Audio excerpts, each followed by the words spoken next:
Hello, and welcome to Hunt Lab.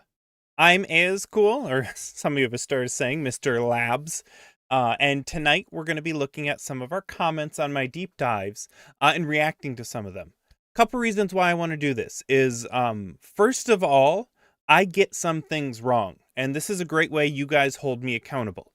And so every time I post up a deep dive, one of the best and worst parts is going through the comments because you guys clearly have been loving what I've been putting together, and I greatly appreciate your engagement there.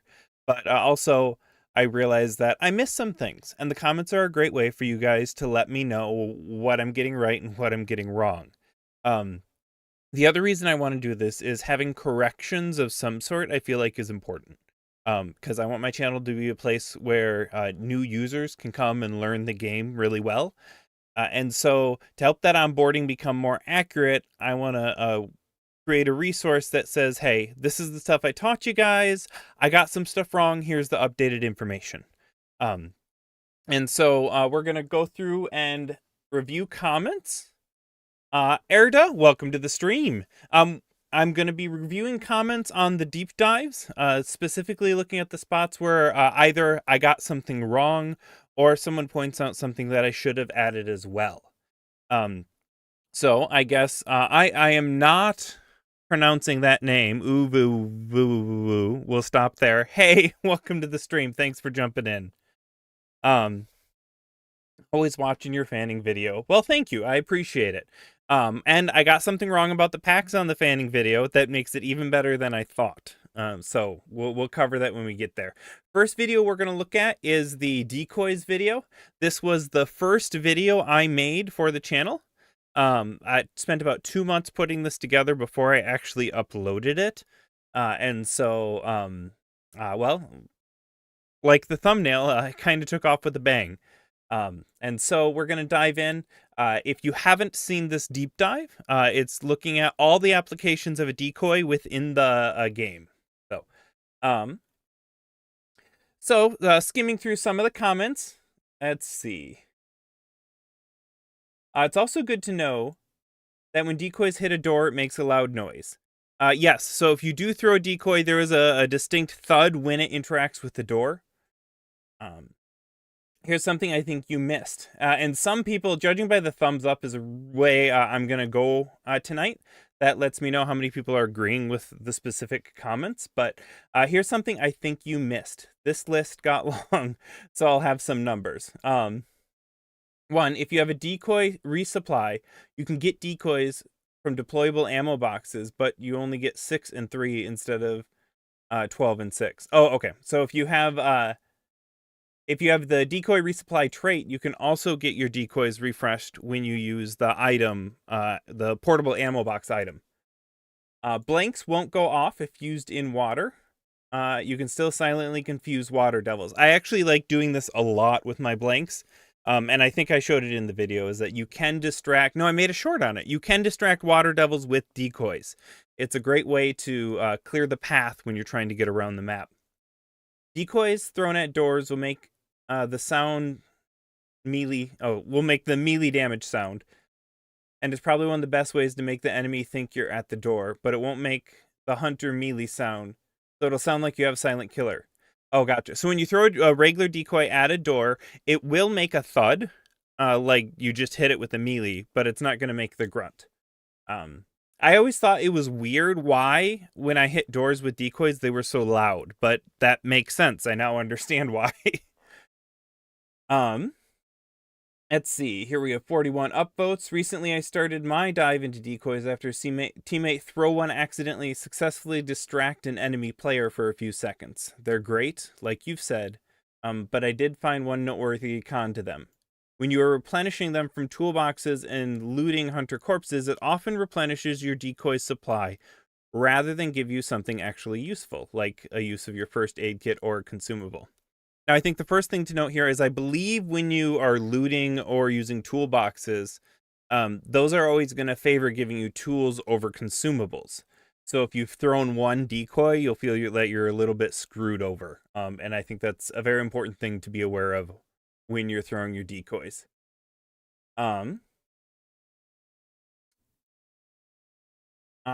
Decoys are extremely useful in extended boss lair sieges. I tricked a few enemies into thinking I was crouched on the opposite side of them, where I was actually pushing from, and it made them waste several explosives trying to kill me in the wrong spot. Decoy fuses too. I didn't cover decoy fuses because I felt like they belonged more in a video about consumables, not a video about decoys.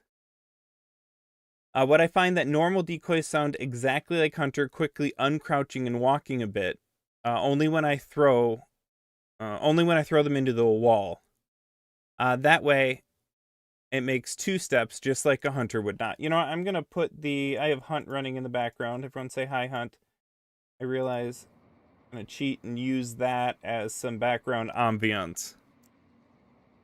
A little too dead quiet in the background without it.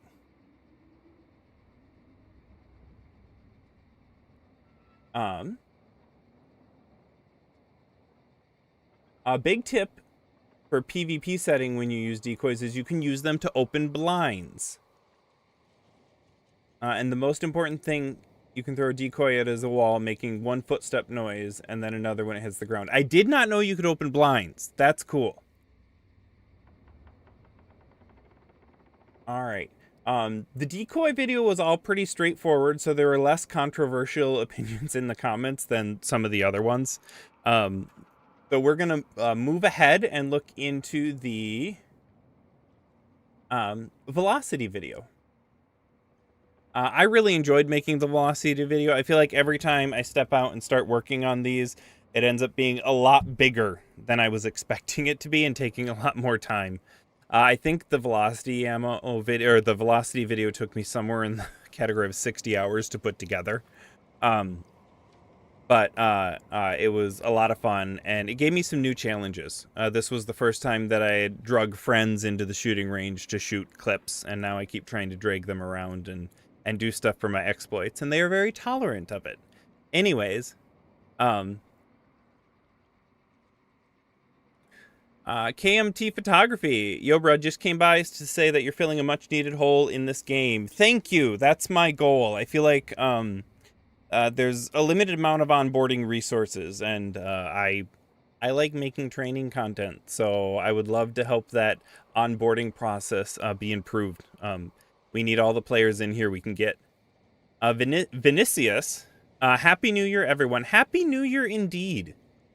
Did anyone see in-game fireworks in Hunt? I was playing till midnight, but I was on a day map when the New Year struck, so I didn't get to see fireworks. Did any of you guys get to see fireworks? I know sometimes during holidays they launch them on night maps. So the velocity video, hit your shots. Let's see what people said. Quick thing you forgot to mention, when you shoot, you actually make the bullet velocity increase if you go into in-game chat and scream as loud as you can. All right, there's your tip for new hunters. The biggest problem for me is that I like to change weapons frequently, and each has a different muzzle velocity, so it's harder to get a feel for each one quickly. So if you're trying to learn this thing about leading targets and actually hitting stuff, I find that it's much more valuable to pick a velocity range and play in that velocity range for a consistent period of time. Challenge yourself to get 100 kills at either 400 or 600 meters velocity speed, meters per second. Yes. Because then you're going to get used to how far you need to lead at that speed. And I would suggest 400, because not only is that the most gun condensed area where the most guns hit at that speed. I should pull up my infographic for this. Let me grab that infographic. Let's see here.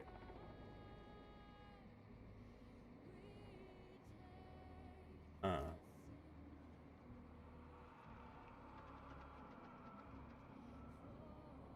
right.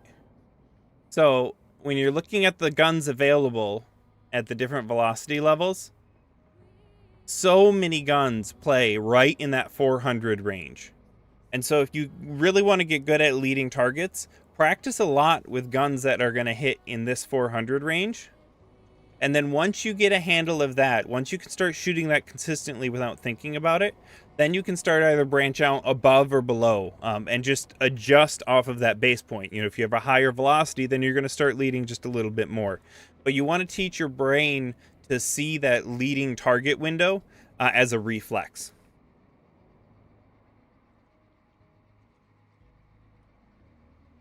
One more tip about avoiding getting headshotted. Oh, let's see. If you look fully down at the ground, your character's head hitbox gets lowered by like 75% of your height. This can make low cover that would get you killed suddenly viable. So, yep, if you take your character and stare at the ground, they literally duck their head. So if you're just hiding and you're not, holding a position, that can be a good strategy. I've had several situations where, I did it. I don't know if that's what kept me alive, but it definitely makes you less vulnerable. The Shoeless Bandit says, I've previously done some research in comparing weapon velocity and compared them to real-life counterparts, and they're pretty close to 1-to-1 when disregarding the custom ammo. The silenced weapons have such a slow velocity because the bullet has to travel below the speed of sound to prevent a sonic boom. So this hits on 2 points. First of all, I love this game's attention to detail in how they try and mirror sort of the way real life works. Where, like, the Martini Henry in real life has a 400 muzzle velocity speed, as does the one in the game. Let alone all the weapons designs and just kind of the whole feel of everything feels like it's supposed to belong in the real world. When I was doing some movement speed testing, even the movement speed was within a reasonable understanding a range for someone who's fit and active. And, well, like our hunters are on steroids. But the other thing this addresses is silenced weapons. I have a beef. I have a beef with silenced weapons in the game. With high velocity ammo, there are several of them that break the sound barrier, which I forget the exact number. Let's see.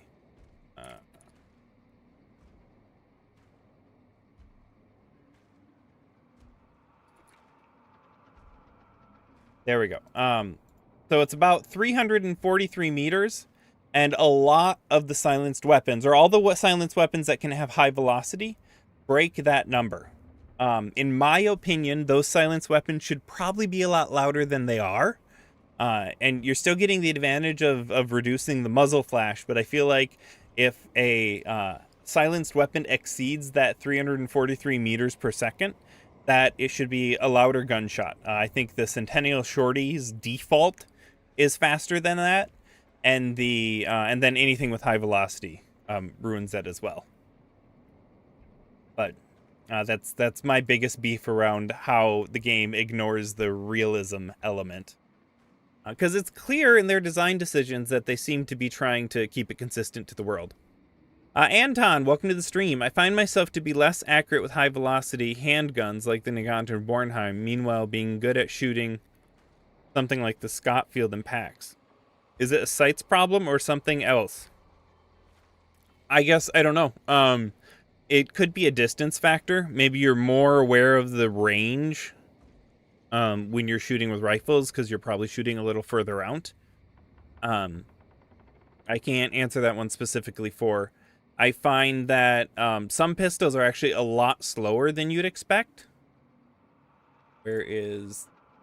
So, like, the Cadwell New Army and the Nagant Silencer, for example, they're almost down at 200, which means you would need to double your lead distance from one of the guns down at 4. And so maybe it's just the fact... Let's see, I find myself to be less accurate at high-velocity handguns. Yeah, so maybe your brain's playing tricks on you, and you're already... Because you have a pistol out, you're by default feel like you should be leading a little bit more, and when you have high velocity, that's not the case. So you fail if you're under compensating for that. Wormac, hey man, love your videos. They're really useful. Hope you get a lot more subs and views. Appreciate it. Thanks for stopping by the stream.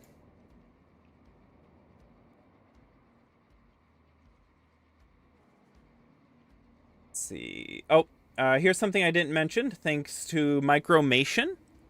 When mentioning the high velocity on silenced weapons, you should have mentioned the drawback of having a muzzle flash compared to other ammo types. Silenced weapons which have no muzzle flash. High velocity ammo on the silenced weapons will have a little bit of a flash. I didn't show that. I definitely should have. That's a good thing to call out. So just be aware, if you're stealthing with a silencer and you have high velocity, you're going to be less hidden when you shoot. Kind of like incendiary, just not bad. Just not as bad because the incendiary rounds have that tracer orange streak. Posh, totally agree with Anton. I'm great either with the Winfield and Lamat carbine, but once I get to the high velocity offerings, my aim just goes to crap, except for the Centennial for some reason. Yeah, I mean, we all have ranges that we're used to playing in and we get the most comfortable in. And the best way to think about that is just pay attention to the velocity of the gun you have and keep in mind whether it's faster or slower and use that as a guide to whether or not you need to lead more or less than usual. Speaka, welcome to the stream.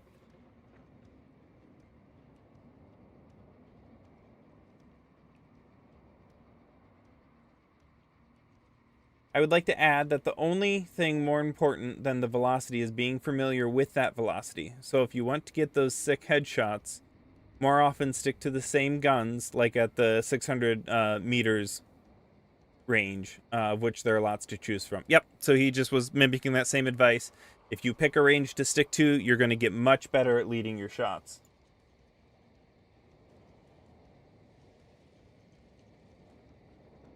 Just remember, bringing special ammo is a risk if you miss your shots often.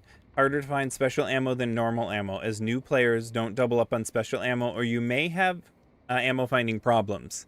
I find this especially important when you take guns with a lower ammo capacity. You know, for example, if you take the Winfield with high velocity, you have such a large ammo reserve, and when you do find a special ammo box, I think you get like 8 back or something from compact ammo. I don't remember the exact number. But you're getting so much more back, you're going to have a lot less ammo problems on something like a Winfield than if you bring the Centennial. And then obviously if you're shooting long ammo, you're going to be much, much more strict on your ammo. So keep that in mind. If you're a bad shot, make sure you bring something that has a higher ammo capacity.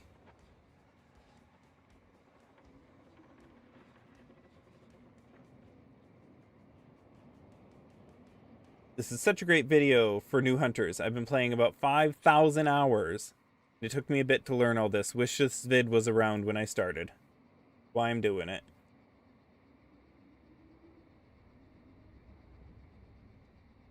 Yeah, and so Jumblestiltskin, great name, Jumblestiltskin. A good video, interesting at least. I love that backhanded almost a compliment. A good video, interesting at least.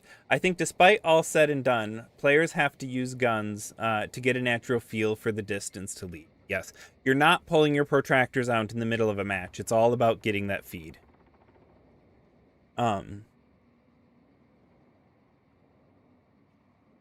Throwing a crouch while dodging is really good advice. I've seen 6 stars do this to me. It's so incredibly frustrating when you're like, that's it, that's going to be a headshot, and then they duck at the last second to avoid it.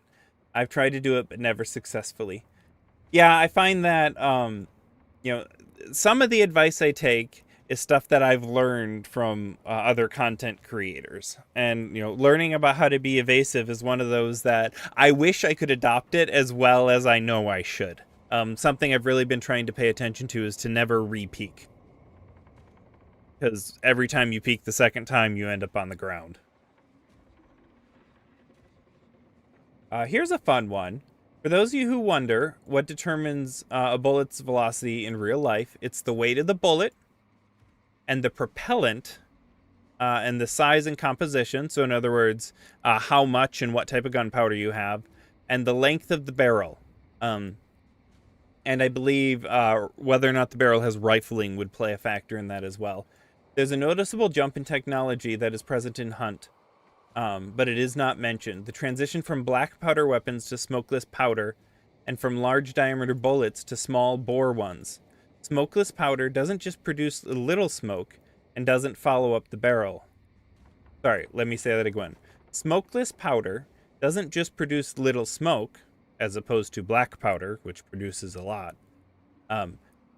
It also doesn't foul up the barrel as well. But in addition, it's also far more powerful. Muzzle velocity is significantly higher on smokeless powder weapons. Examples of Hunt would be the Labelle, the very first smokeless powder weapon, Mosin Nagant, Springfield Craig Jorgensen, the Berthier, the Bornheim, and the Dulce. So, for example, why is the Martini Henry and the why is something like the Martini Henry, which is a long ammo rifle, long ammo single shot rifle, have such a slow muzzle velocity of 400? Well, in the real world, it was using black powder, whereas F4 Wildcat points out, when we started using some of the other long ammo rifles, we had discovered smokeless powder, which was more potent. All of these use small bore bullets, but also have a significantly larger cartridges. For example, the Vetterli rifle used a 10.4 by 38 millimeter R MMR. I don't know how to read cartridge things. 10.4 being the bullet diameter and 38 being the length of the cartridge in total. The Labelle uses an 850 MMR cartridge. Not only is the bullet lighter, but it uses more and better propellant.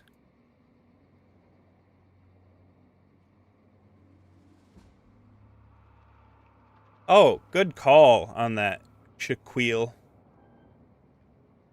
Very good call. Thank you. I'm fairly new to the streamer world thing, so I appreciate any tips and suggestions you guys have. That's a great call. Anton, silenced weapons would require them to tweak the sound design in-game. The way I understand how sound suppression works is that it makes a cone sound wave, meaning people in front of you would hear you better than those that are behind and on the side. Really? I did not know that. That is interesting. I love running across different things about how the game works behind the scenes. I don't know if I'm making a video on it right now, but I've started doing some reading into ping abuse and how the server registers hit verification and hit registries, and the I believe it's client side hit registering with a server side hit validation, and how those interact to create the experience, and how their ping abuse may not be what people actually think it is. So I've started doing some research on that. I'd like to make a video, but I'm keeping deep dives as my priority, and I'm running out of editing time. That's probably the best way I could say it.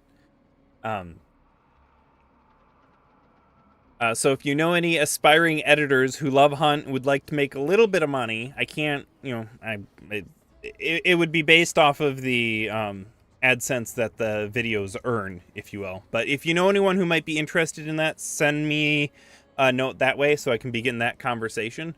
Because I have several ideas that I've had that I'd like, hey, I'd love to do a talking head type video on this, but I don't have the time to edit it. But if I could write it and shoot it and hand it off to someone, then, that would be an opportunity I would love to take. Anton, velocity is also affected by the shape of the projectile musket, a round ball or a modern Spitzer. Rifling is only important for tanks as it creates counter rotation when penetrating armor, so most of them are smoothbore. Interesting. Thank you. I am very far from a gun nut. I grew up around guns, but I never went hunting. My dad, my dad's hunted every year since forever. And he's done the muzzle loaders, he's done the crossbows, he's done, he used to do regular bow, before I accidentally made him crash on a bike and hurt his shoulder. But 1 year when I was younger, there was a rabies raccoon, a raccoon with rabies on my grandpa's farm. And he took me out back with a rifle and tried to get me to kill it, and I couldn't do it. And so I'm not sure I could pull the trigger on a deer if I had to, if I was in the woods. Like, I love the meat. I have no qualms with hunting, but I'm not sure I could do it.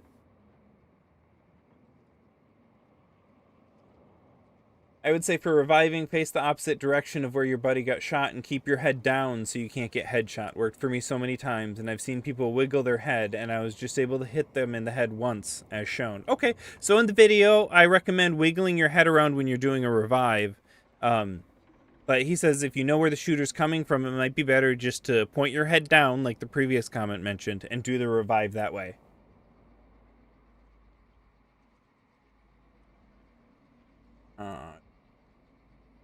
And here we go. Actually, on this video, I got a lot of comments of this sort. This is great research and info. Unfortunately, you can't account for Hunt's netcode and server issues. Trying all those shots with various latencies feels random. My average is 32 milliseconds. So when you talk about latency and leading your target, it doesn't change the fact that the target you're shooting at is still moving. At worst, let's say you had ridiculous ping and someone was moving a full half second in the past. They may be moving in the past, but they're still moving, and it's client-side hit registry. So as long as you see where they are when you shoot them, pending a server validation check, which we're not getting into right now, pending a server validation check, if you shoot someone on your screen, you're gonna hit them. And so even if there's some latencies on one side or the other, the fact that you see someone running, you're still going to need to lead your shot. And so, yes, there is some interaction with lag, but it doesn't change how you need to lead your targets. Ninja, myth-busting video could be a good idea. There are a lot of myths and tricks that people are not aware of. Well, it may end up similar to other videos. You might discover something. Ninja, I'm not against that. The problem is knowing what those myths are. And so, maybe I could start a list on my Discord or something. I don't know. I don't have a good way to find out what people are thinking exists and doesn't exist. And I don't spend a lot of time on Reddit just because it is a time sinkhole and I don't want to send my time down that sinkhole. But I'd be up for that video idea. Mad Detective, don't bullets pen body parts? Can you be headshot from the top of your back if your head is down? I know I've been headshot while doing this. Yes, but they have to have enough penetration to do it. So it would give you some protection. I don't know how much. Because I know, like, for example, if you shoot someone in the arm with a bullet, long ammo, it can count as a body shot if their arm's in front of their body. But if you're using, like, a crossbow and you peg their arm, it doesn't count as a body shot. So there are penetration issues to be concerned about. Alright, forgot to mention broken hit registration, where bullets just decide they aren't hitting it. Game is incredibly inconsistent with registration, server desyncs, and instability. Make the game so bad at times. I've had a plethora of games where bullets hit, show blood, and get no hit marker. First of all, we're playing games over the internet. It's a miracle that it even works. How's it going? Did you find someone to give that key to? And so when you talk about the inconsistency of the hit registry of the game and playing on the internet, I get it. It sucks. But I'm glad it works. I think they know about this. I don't think they've said a lot about it. I'm assuming they're going to be trying to fix a lot of that when they do the platform migration or the engine upgrade. And so I'm reserving comments until we get to there because I don't see any good about complaining it because they know the community is upset about it. And really, I assume it's going to keep it's going to take a certain level of effort that they're not looking to put in at this stage when they're already planning the server or the engine migration. And so I'm thinking that's going to be part of that process. Jumble Stiltskin. Where are you at with all types of special ammos seemingly being given to most guns? I don't like that. One of the things I really appreciated was the individual identity every gun had. I liked how the Scotfield didn't have a lot of ammo options, for example, but you had a lot of gun variety. And then you had the Pax who had all the weapon options. And I think it's reducing some of the appeal of them. I also think they're giving us too much content with each event. And not too much content in the sense that I don't like them that they make new things. It's that some of the just giving us more ammo types for a gun doesn't feel that rewarding. And so it may be a new thing on the release. I think it's actually taking away in some cases. I think the Pax Trueshot was awesome. But I think handing out high velocity and dum-dum ammo to every gun is a little bit frustrating. And so, yeah, I think that, yeah, especially when you talk about things like poison ammo that already need a little bit of love. Less people are just going to take those. Poison and incendiary seems so outclassed by Spitzer, high velocity, and Full Metal Jacket. Pax Trueshot was the best update to ever happen. I feel really good. I feel like the Pax Trueshot was a perfect example of a way that they can expand the usage of an underloved gun.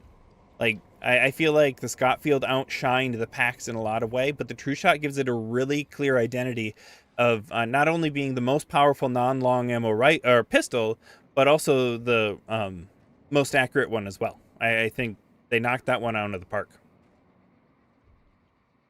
I think we're running out of the good comments on this video, so I think we're going to click over to the next. When we're done with these last two videos, I am going to jump in and do a few rounds. I have a couple of my friends who are planning on joining me, so there will be some multiplayer bounty hunt action.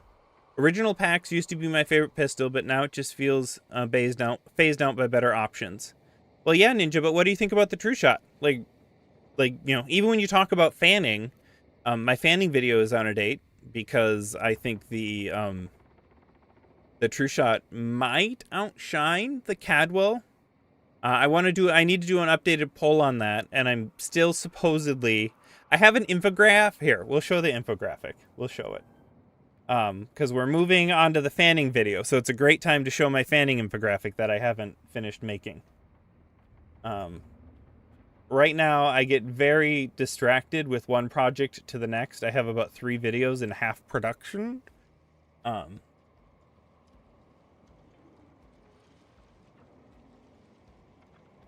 right. So some of you may know, I was putting out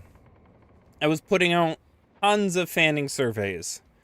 For about a month, I was doing a fanning survey about every other day. And about 2 weeks into it, people started to complain about all the fanning surveys. But there was a mission for all the madness. And this was the goal. And so, if you want to shortcut it, the Cadwell conversion pistol was declared by far to be the community's favorite on the best pistol for fanning. I do want to see what people say when they compare the Cadwell to the Pax Trueshot. I think it might have a chance. Ninja Trueshot is great. I think original Pax could be cheaper. I can agree with that. It's a new way to play without much controversy. I love it. The Trueshot is the best budget option for shotgun user. Also very good if you want to dual wield or fanning revolvers, as it has the best hipfire accuracy among the revolvers. I think it costs like $120. 120 or 112 or something like that. I think it's great. It's a great option for people who would otherwise take an uppercut with a shotgun but doesn't want to drop down the $400. And so yep, I think the Trueshot was a solid win all around. Let's see. Does anyone use the Cadwell New Army? It's the only pistol I use. I like the New Army. It's expensive, and it's relatively inaccurate on the hipfire end. I think it's very fun to do the New Army Swift dual wielding with Dum Dum, because then you just spray and literally just unload, and then you get a quick reload and you go at it again. But New Army is solid. I like the New Army. I think if I'm spending that much money, if I have it in my library already, I'll take it. But if I'm spending that much money, I would prefer the Scotfield, not Swift, the Scotfield, the one with the hair trigger, the one that shoots faster. Oh, it's on my screen. I should look. Scotfield Spitfire, that one.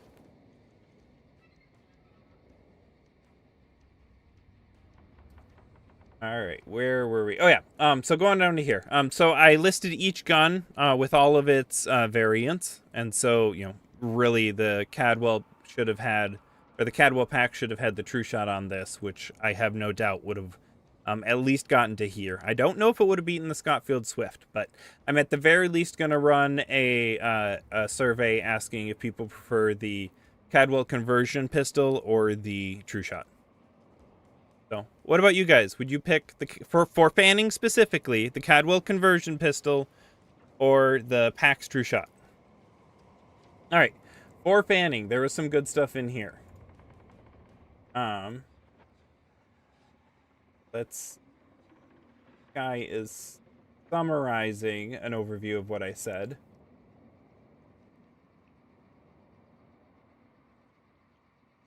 Here we go. You talk about the potential benefits of slow or even single fire. A trick I sometimes employ is firing the first shot from the hip and then aiming down sights for a follow-up. This takes advantage of the most accurate shot first. Or sorry, the most accurate first shot, because in fanning, the first shot of the fan is always the most accurate. And then you automatically get the fast cycling time to get the next bullet ready. But for the second shot, you can aim down sights and actually aim your shot. And so that's a good thing to keep in mind, is fan for the first hit. Then as soon as you get that hit, you can switch to aiming down sights to manually finish the deed. And so if you're a good shot, which I'm not as good of a shot as I'd like to be, you don't need to rely on luck for that second hit.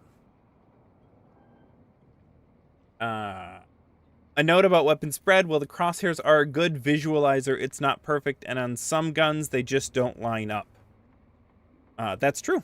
There have been a couple videos demonstrating shotguns in particular to be have a notoriously smaller true hit zone than the crosshairs indicate. But if you do, I think it's the same with dualies, but I know with fanning, you pay attention with fanning, your shots are usually actually a lot tighter than the crosshairs indicate. There's still a chance they can hit at the edge in fanning, but it's like 1 in 6 or something. If you do a full fan, you'll know there's 1 or 2 go out to the edge, and most of them stay pretty center. Talking about PvE with poison bullets. You can kill armored with 1 shot to the head. Okay, so with armoreds, actually, it's, I found out in the video I say it takes 2 shots to kill an armored with poison bullets. What it actually is it's 1 shot any place that isn't armored. Because if you notice on the armor, with the metal plates all over, I suppose they're organic plates all over them, there are some gaps in there, and if you shoot in those gaps, your attacks are going to do more damage. And so in this case, you can one-shot them with poison ammo if you shoot in the gap. You can kill immolators silently with 1 shot up to 30 meters. I wonder if that depends on your weapon type. Oh, I'm doing the thing where I'm too high on the screen again. There we go. You can kill water devils with 1 shot without them screaming. And with fanning, taking down meatheads also goes rather quick. I think 10 bullets do the trick. Depends on the bullet on the gun. I think I tested, this isn't fanning, but with the Centennial Shorty and poison ammo, I think it was 7 shots to down a meathead. Also, fun fact with the meatheads, they have hit zones like hunters do. So if you aim at the upper torso, the chest of the meathead, mostly where the leeches are coming out, that's not the actual boundary, but that's a good visual, your attacks are actually going to do more damage. So if you're taking one out with a bow or something, aim for the upper torso.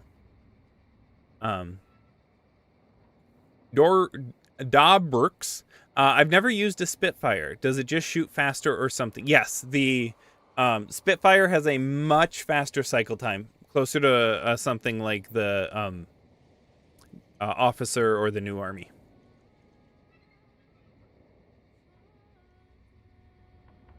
Right, let's see. There was one on here I really wanted to call out, and it was an instance of bad math, so I'm just going to show it on the actual video. And it was talking about dum-dum ammo and damage. And now I'm going to get you all to reconfirm that the Trueshot is going to be the best pistol for fanning. Here we go. All right. Check my math on this one. Oh, we will let the ads play. 5 seconds to either start. Okay. So, I'll play this bit and then I'll correct myself. We're talking about dum-dum ammo and how it can potentially give you a quicker kill. Or applying a bunch of extra pressure because they're bleeding without much health left. If you're using the Pax with dum-dum and get 2 arm hits at 68 damage each, your target only has 24 HP left. With intense bleeding, they have about 5 seconds to either start their healing or lose the fight. All right. Let's do the math on that one.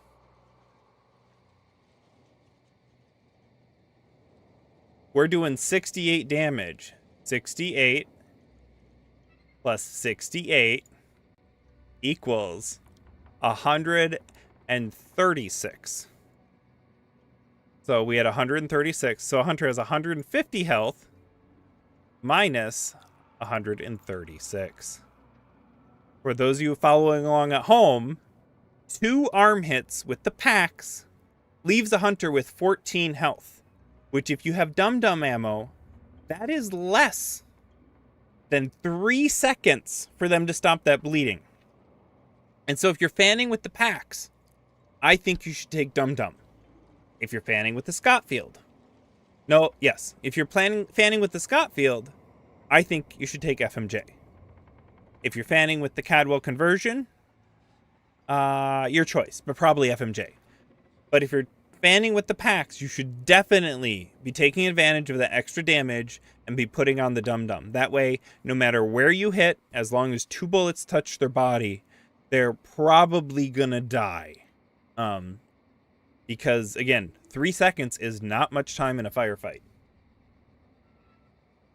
That was kind of the big correction I wanted to get out there.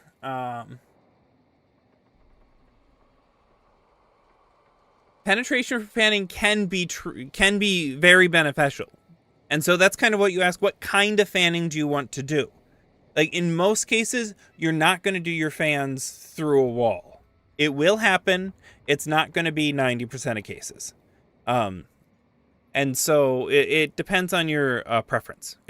But if you're taking the Pax for fanning, like, you're leaning on that additional damage. And in my opinion, I think the dum-dum is going to provide more situations where it brings you an extra win than the FMJ does. That, of course, depends what's on your other gun. Do you have something else that can shoot through a wall on your other gun and whatnot? But that's just something to be aware of. It's literally, they have 14 health with 2 arm hits, and they're going to be bleeding intensely, which does 6 damage a tick. So they have 3 ticks until they die. Let's scan through a couple of these. There were a couple more I remember, but I don't remember. Or a couple I remember, but I don't remember. I remember reading. And so I want to see if they pop up here. We had a lot of LeMat lovers. My biggest frustration with the LeMat is... my biggest problem with the LeMat is it just, for compact ammo, it seems to be shooting slow. And I don't see why I would want that over something like the Cadwell conversion. And if I'm doing something with a slower fire rate, then I'd rather pop up to a medium ammo. I know some people really like the LeMat, and so if you like the LeMat, you like the LeMat, and that's why you're taking it. But I don't feel like the extra ammo it gives you is worth your other options. If you want the extra ammo for fanning, then you should probably go for the chain pistol. That's my 2 cents. You're welcome to love the LeMat. You know, and that's the other thing is, a lot of the advice I provide is, I try to remain in my actual deep dives as objective as I can.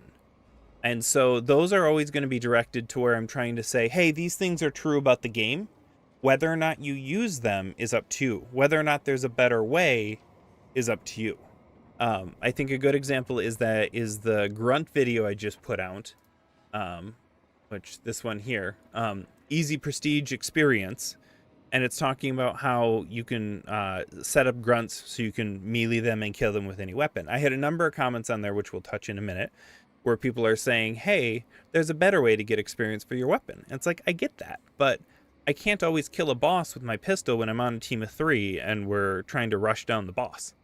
And so in a lot of cases, I want to provide useful information and maybe some situations where something could be a benefit, but I don't always intend it as this is the best and the only way for something to happen. And so, you know, when I say I don't like the mat, I don't see a reason to use it. That's preference. That's why I don't say that in the deep dive. And so I try and be clear of, hey, this is an opinion piece versus, hey, this is true. Micro. Oh, actually, I missed several stuff. Wormac, haven't done a lot of testing, but Trueshot feels better for me. When asking if you like the Cadwell conversion or the Trueshot. My mate, what do you think about the Hunt dollar economy? I'm a regular player at best. Frequently, I die more than win matches, and I keep getting richer and richer, no matter what I do. I mean, my first question is... Here, we'll slide these on so you guys see what I'm seeing. Let's see. My first thought about the Hunt economy with where it's at is that it feels like they're trying to push people to a middle ground where you don't have tons of cash, but you're also not out of cash. You know, especially the way that the less money you have, the more free hunter options they give you. I think they're trying to make it feel like money is more scarce for people who are, playing more expensive loadouts, but never going to get to the point where new players don't actually have money to play what they want to.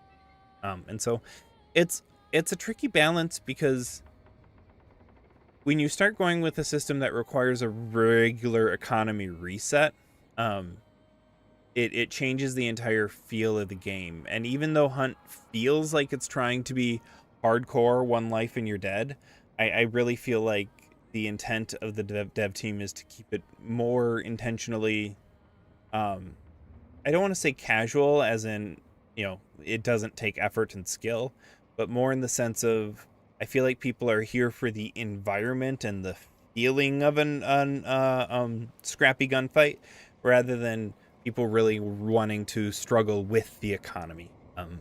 Because at the end of the day, I want it to be hard to have the guns I want to have. But when I'm playing and there's a gun I want to have, I don't want to be restricted out of it because I'm not as good. And so I think they kind of have an impossible problem where they have to, where they want to introduce economy challenge, but they don't want to ever hamper lower money players. I don't know.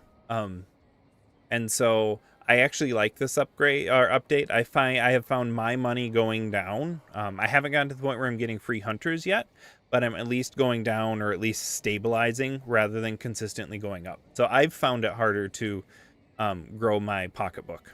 So I don't know. And some players just like seeing that number go up. So if that's a goal for you, go for it. But the other thing to think about is, I also feel like this has just encouraged me to play more things that I want to play, since I'm getting hunters that come in with good perks that I want to make the use of.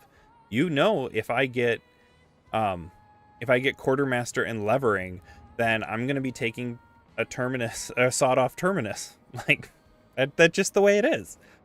Sawed-off. Yeah, terminus. That's right. Anyways, Shadow Leap has to go genocidal on meatheads. Great XP too. Yes. Shadow Leap is great for experience.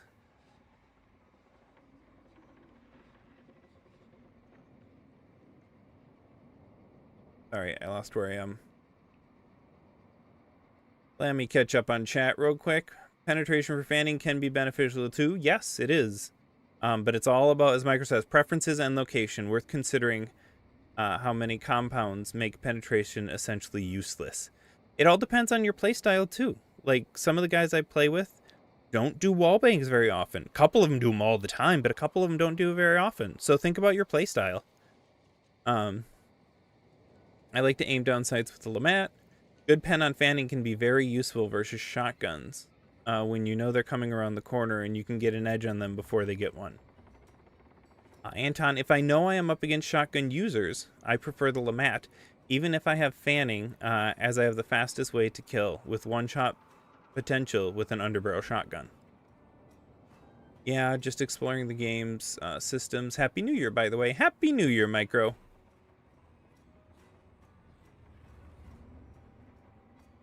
Money isn't an issue in Hunt at all unless you're buying nitro, etc. every round and a potato playing like 1 star. But it always feels easy to get rich when you just avoid dying consistently without extractions. How fast do you think someone could prestige after the updates to XP? You know, here's the thing. I started the channel about 6-7 months ago, and I have touched prestige once in that time period. I'd done it a few times before, and I did it before the change, and when they announced the change and the patch got released, I was like, I'm going to prestige right away. But then I remembered my last prestige right before the velocity video. Or, no, right after the velocity video. And I was working on researching some other stuff, and I couldn't buy any of the guns I needed to research. So for the time being, I've sworn off prestiging. I will do it again eventually, but I need to know that I don't have anything planned. I do know the new blueprint system is extremely nice, and even the mere fact that you get all base gun variants starting from the beginning. I think again, they're faced with 2 competing ideas that they're trying to pull off with the prestige system. They want to reward players for going back to the basics. You know, and that was one of the big advantage of the old system, is when you went back and you had to start using Winfields and Cadwell pistols again exclusively until you made some of the other unlocks. I would have never started playing with the Winfield. I don't think I started doing that till like my 3rd prestige, I think, and then after that I really liked the Winfield, but I never would have been challenged to going back to a compact ammo because long ammo is better, because I was never challenged to learn to get good with some of the cheaper guns. I don't know where the question was. Oh, there. Fast do you think someone could prestige? I don't know. I think I'm not even going to do a guess. My playgroup plays inconsistently enough that I can't gauge their leveling up on the general population. Sorry, that one was a dud. I don't feel like the Hunt dollars add much for me, since I just like to use every gun. Cheap or expensive, and as a person that is prestiging money, barely matters to me anyways. It resets. Yeah, I think the biggest thing I liked about it was it was fun to get free hunters and then just try and watch that number go up and up and up. But now I can't get free hunters anymore. The economy is way easier during this event. It wouldn't surprise me if they changed it again. Is Hunt gun shooting accuracy different than other shooters like Rainbow Six, or is it just my ping? Dan, you're going to have to be more specific on your question. If you're talking about leading targets, hey, I have a deep dive for that. Check on my channel. It is this video. You do need to lead your shots, and there is not bullet drop. I know some games have that implemented. I don't know which do and which don't. I am not a shooter player. I don't play first-person shooting games. I mean, Hunt is the exception. Hunt is by far the exception to the rule. It's everything else about the game that brought me in. I think it takes 15 to 20 hours of prestige if you're doing it decently. So what was that, Ninja? No, had that first question. I forget who had the first question. Tyler, there's your answer. It should be about 15 to 20 hours of game playing if you're doing decently. And it depends on how hard you're farming stuff and whether or not you're retiring your hunters when they hit 25. I think it's annoying that we're not getting any XP to our weapons while killing AI with tools. Yes, I can agree to that. I love the new blueprint system, which probably means it's a bit broken. Yeah, I think they wanted to keep prestige in there, but they really neutered its impact. Do you think they'll rework the prestige system alongside the engine update? I don't. I think they've already put the effort in it, and unless it's something that needed to change from the ground up, I don't see. The one thing I do wish they did when they made that update was better sorting options or better default sorting for the store, because I can't find any of my tools and consumables anymore. Yeah, muzzle velocity is slower in Hunt, and there's no bullet drop. There is weapon sway, but if you're iron sighted, the shots land where it indicates. Yeah, that's going back to the other gentleman's question about Rainbow Six. Yeah, bullets travel slow in Hunt. That's the big thing to keep in mind, is you, at almost all ranges, need to lead your shots to some degree. All right, we got one more video to inspect the comments on, and then we will get out. Oh, you didn't mention anything about smoke obscuring vision during fanning. I think that's an important factor. When you shoot, you get smoke in front of you, and it's hard to see.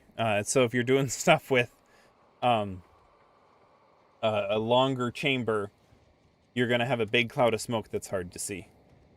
Let's see. Oh, a lot of people got mad at my statement about poison ammo. So in the video, it's in custom ammo. This clearly was the most controversial section.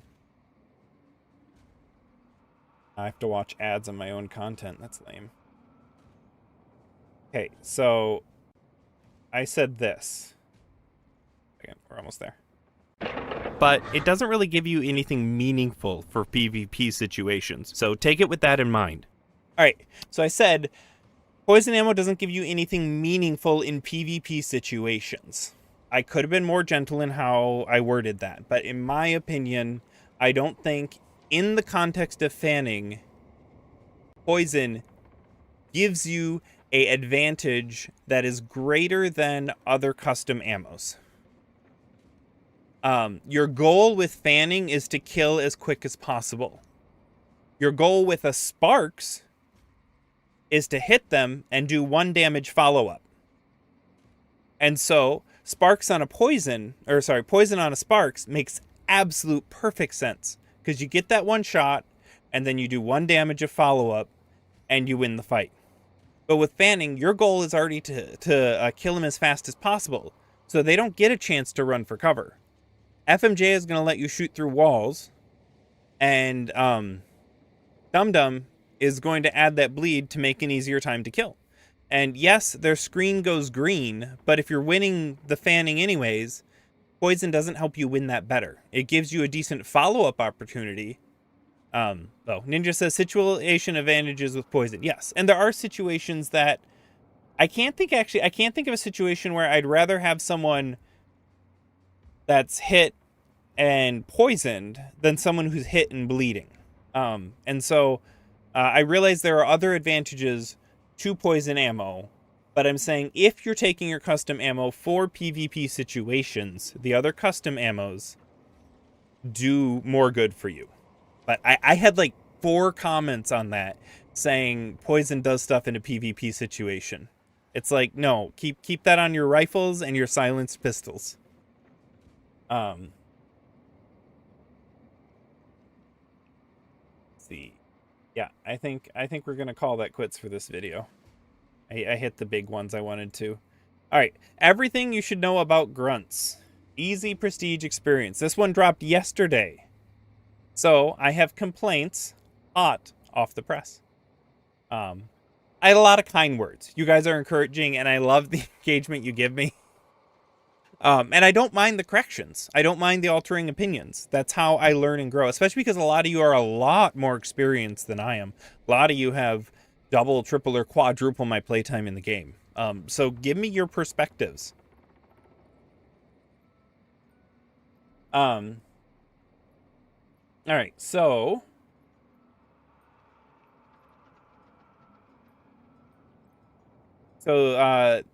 Kite Dr. Grunts into the boss lair for additional healing. So I have a lot of comments on here, or things that I should have said that I didn't say. One of my biggest challenges when I'm doing writing for this stuff is trying to watch out for scope creep, because it's very easy to want to say everything you could ever want to know and every possible strategy that exists. And a lot of the times I choose to just stop finding new things to say about something because it's just going to bloat the video anyways. And my goal is anyone who has less than 100 hours in the game, I want them to learn something about it. Realistically, the way Hunt is, I try and have some nuggets in there that anyone of any experience could have. but truly less than 100 hours is probably my target audience if we're talking about, strategy. Um, and so I don't want to overwhelm people with every possible way they could go about stuff. And so you have a lot of great additions people say of, oh, you should have said this or you should have said that. And some of it's I've thought of and a lot of I haven't. But part of that is because I want to stay to the core essentials of the message. And otherwise, like, these videos are never going to get produced. I think I rewrote the section about melee tools on this one 3 different times because I needed to double check if I had the right type of tack on one of the weapons or whatnot, and that added substantially to the time it took me to produce this.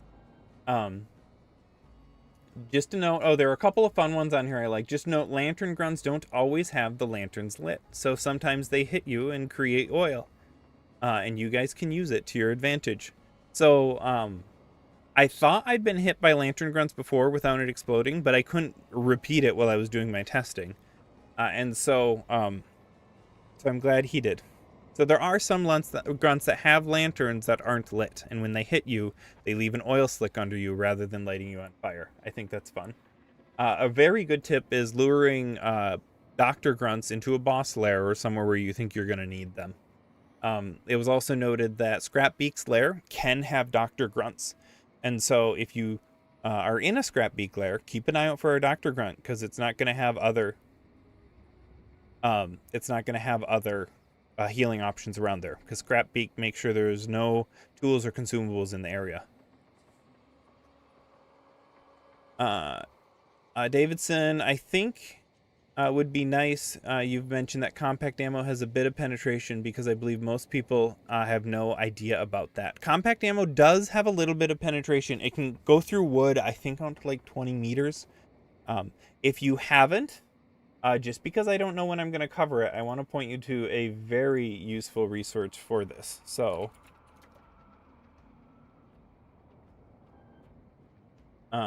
if you go to Corp, this guy here, he has other hunt analysis videos, and he has one, where is it? Down here.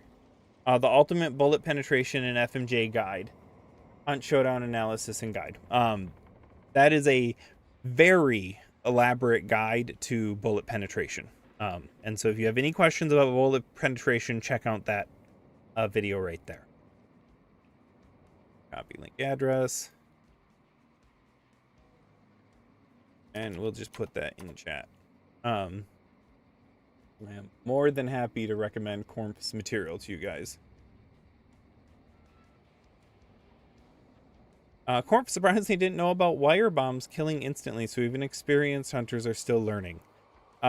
Yeah, and that's the thing, is there is so much in this game. I don't have the game playtime a lot of other content creators do, but I like digging into the details, and I'm going to walk around and test stuff. And so that's what you're getting from me, is my goal is to produce as much objective information as I can.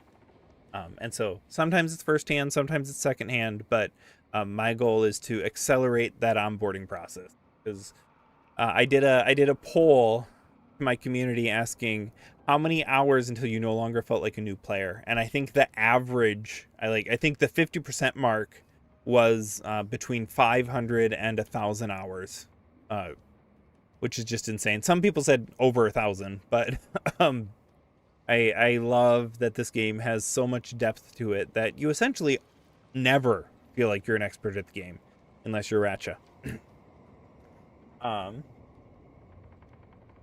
Also worth mentioning, grunts work like AI in old Assassin's Creed games, meaning that they will only attack you one by one. So if you have a gang of grunts, they're not all going to attack at the same time.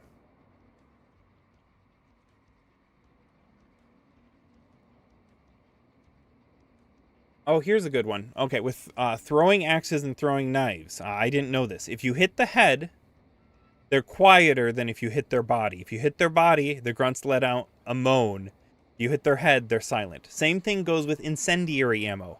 If you shoot a grunt's body with incendiary ammo, they light on fire and scream for a while. But if you shoot the head, they don't stand there and scream. And so that was a correction to something I said in the video. Swanky, thanks for stopping by.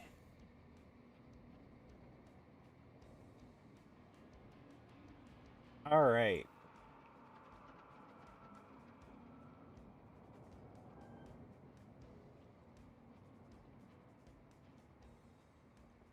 I think that's where we're going to end it.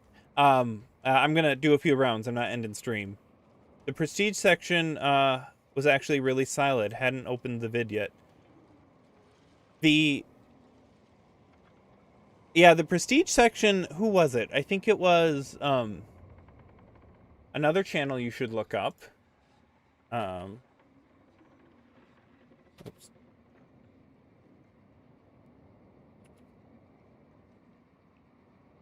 Answer PC. Oh.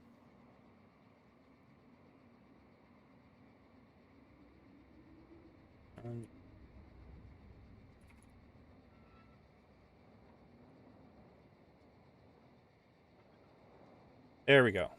This guy right here. Panzer PC. That I forgot why I was looking him up. He had a short that explained the tip about doing a light attack with the knuckle knife to one's head. And I was like, I wonder if you could use other melee tools in the same way. So I did some experimenting to find that out. But that idea was actually inspired from his channel. Go check him out. He has some really good stuff. He's actually a 6-star. So, you know, he actually knows what he's talking about. What? Grunts will attack you one by one? I didn't know that. I'm pretty sure they've ganged me once or twice. I don't actually know. I haven't tested that. I know I've always panicked when I have 100 grunts around me. And so I don't know if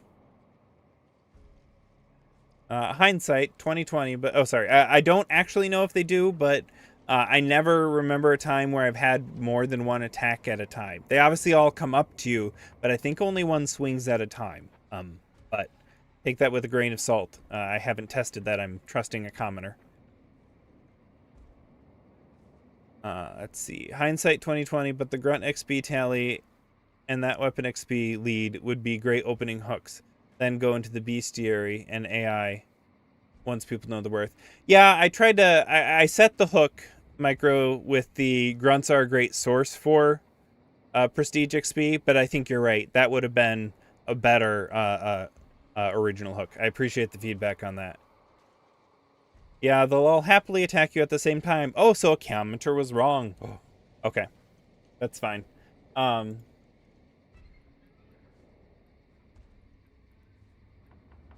Ghoul. I didn't mention Ghoul, but that's basic AI trait knowledge. I usually like to call out the traits that are helpful for a specific deep dive. And Ghoul obviously will give you health back when you kill a grunt.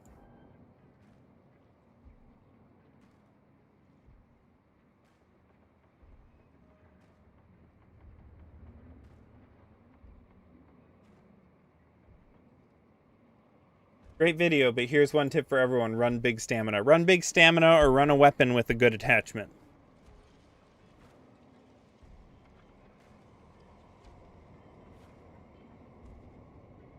Alright, well, I'm gonna check in with my Discord buds, see where they are.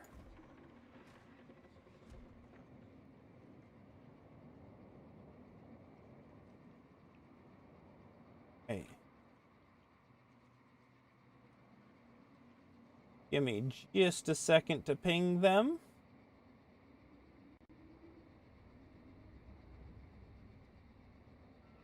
We'll jump in.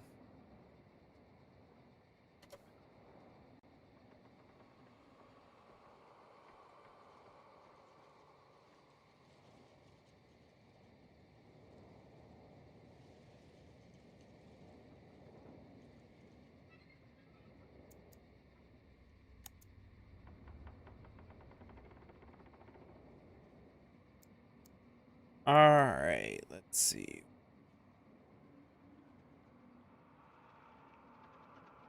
Yeah, it's in the thumbnail, because they'd sync more. I swear the bounty hunt and trials grunt behaviors are different. That would be a weird thing to test. I mean, could be. I know they have special rules for some of those.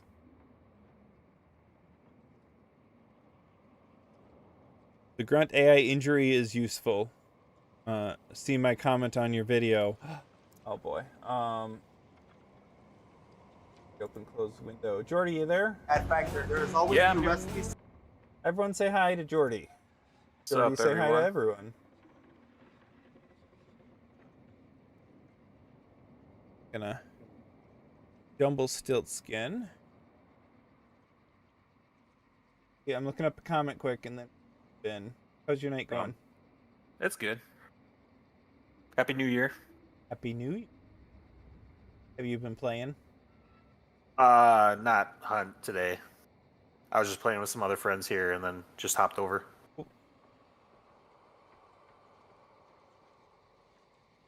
Nope, Jumble, don't see your comment. Sorry. How are those Sony headphones for gaming? I've considered buying them. I like them, but it's also the best headphones I've ever had. So I'm not the best source of information for a comparison, but I really like them. I use them with the Scarlett Eye-to-Eye, I think is what it's called. And I am very happy with them. Are they pretty good in helping you pinpoint like vertical as well as horizontal with sounds and everything? I feel like I hear more than the people I play with. I would assure you hear more than I do because my headphones are not those headphones. Let's see. We all have our own, limits for what. Points of reference. We all have our own points of reference. I'm going to need to move my camera. I think it goes somewhere around there for playing.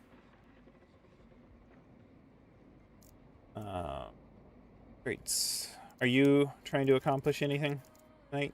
I just need to do, just doing challenges, but just full metal and headshot with pistol. Nothing really special other than full metal. I need full metal too. Well, I'll Should help I you have with that. on my off? Also, I'm mainly playing like the free shuffle people, Okay. so You're good. I'm not really playing anything that's going to be stacked. You're good. I'm not either. Oh, believe me, I brought Quartermaster just so I could bring a Vandal Striker, a Winfield Vandal Striker, and a Sparks. I am loaded to the teeth with $100 guns.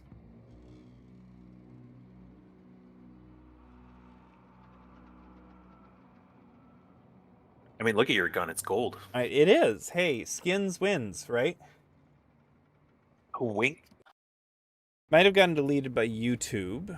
Never mind. It's pretty obvious how you can use Grunt AI injury to a massive advantage in PvP fights. I have not once ever thought of grunt injury. Like whenever grunts just show up, I just kill them. Yeah. I mean, I suppose you could use them as a wall, or if you're moving through a compound, like injure and move on. And so if anyone follows up behind you, it's doable, but is it worth the thought and effort it takes?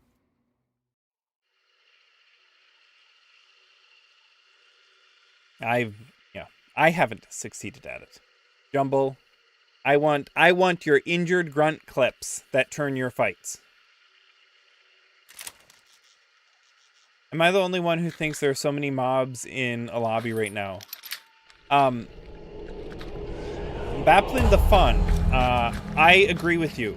I feel like it was about 4 months ago or something that the number of mobs in the game seemed to... It's like... Why is... Oh! I have the wrong key bindings on. Give me just a second. Okay. Don't die. Alright, I gotta... I won't. I was playing Ghost Runner with Ty today. And so I had Ghost Runner key bindings. There are crows where I pinged over there whenever you start from here. Wow, there are a lot of meatheads right here. And a lot of crows. Holy cows. Grunts do throw people off in combat often.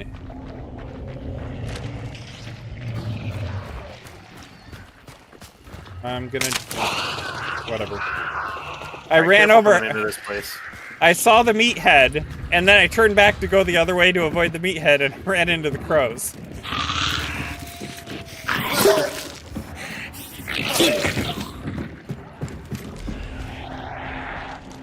Also, I'm killing hives with throwing axes. It's one of my quests. You what? Oh, okay. Or challenges. What or are whatever. my quests? Hellhounds with poison damage. Oh, I do have poison damage. Okay. Oh, it's locked. Alright, it's up to you to get the clue. Yep, I got it.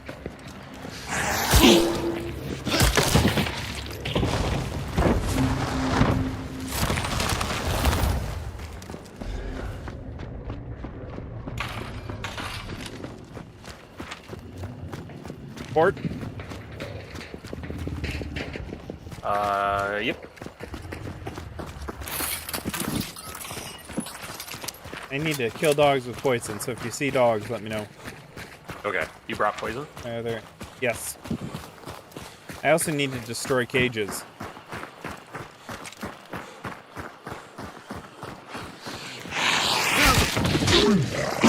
Oh, I almost stabbed your face. Careful.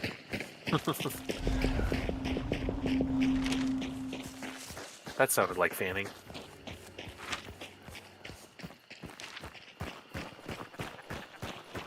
I heard think it, Mealy. someone's here.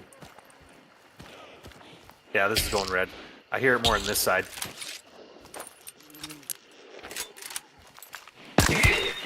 This isn't going red anymore. That's red now.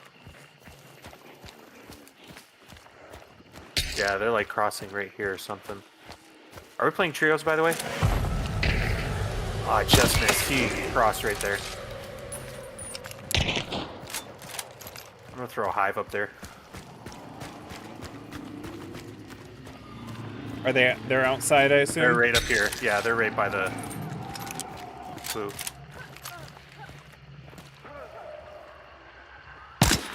Really?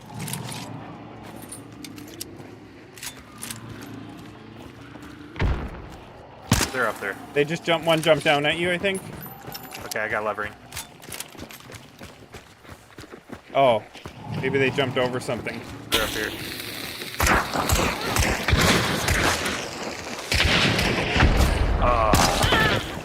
There's one up above still.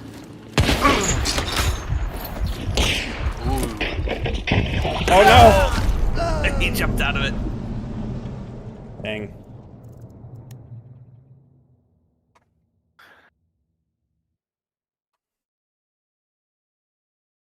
Fighting a player, if you see a nearby AI on the other side of the player, injure them, and they come towards them.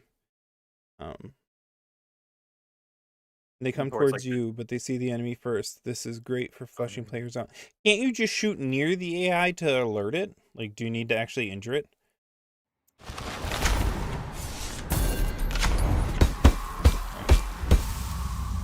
I was just gonna ask, does that mean draw like towards where the bullet came from, or? No, we were talking about I need hand crossbow.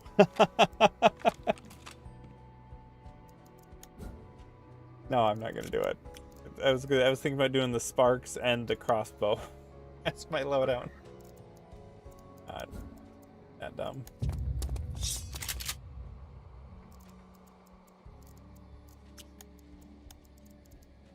My hunt's freezing up. Give me a second.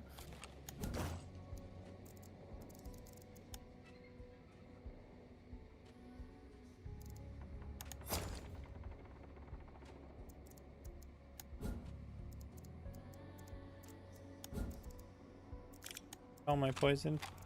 Kill.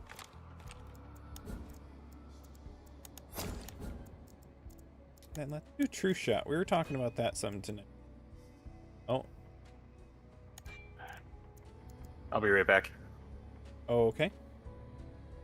I just had to close it out for a second. Got it. It just froze. We'll re-invite you.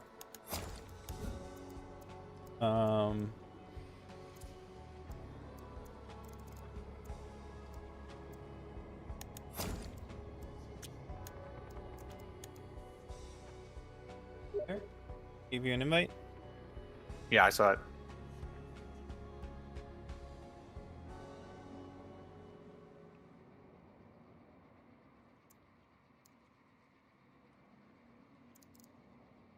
don't. Let's see. All right, we're going with the Sparks. FMJ, because I need FMJ. Give the Sparks FMJ.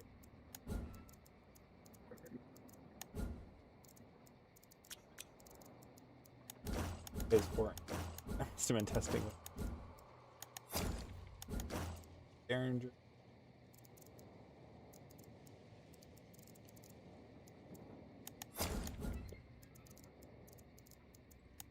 Okay, here we go.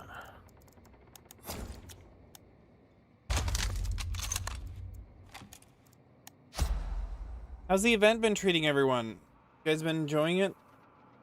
I'm kind of glad that it's a much more chill event this time. The Inferno the last time was the traits were so far out there that it felt a little bit oppressive. Well, especially the Inferno trait. Pact. Inferno Pact. That's the one I'm looking for. I think they did a good job this time of making them interesting enough to have you want to take them, but not so much that the game is heavily skewed in one's favor. I remember first time I fought a solo who was immune to all 3 status effects, and we killed him. He didn't light on fire, so I freaked on.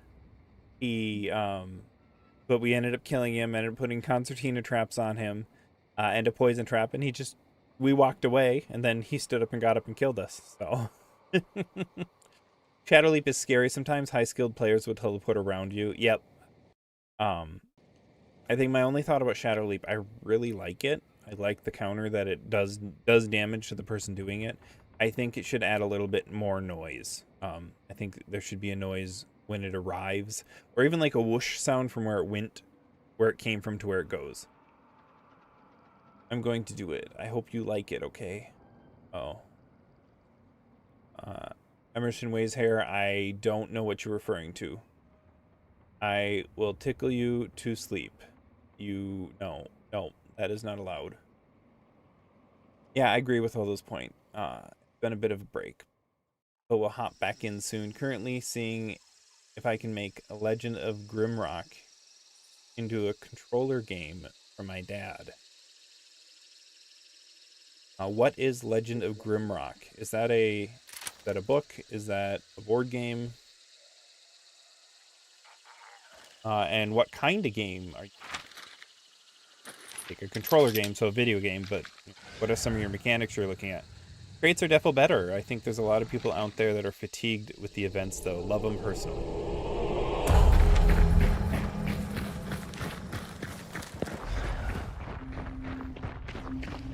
Beast? Weast, yes.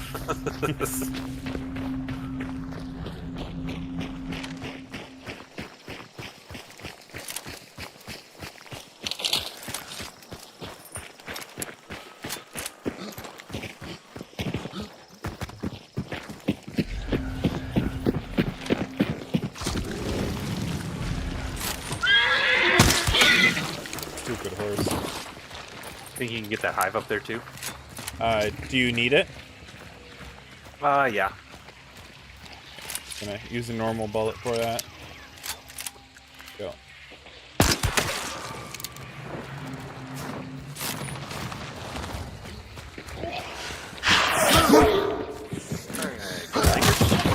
Oh, there's a crate right here. Greyhound. Ooh, that's a good find. Special ammo here too.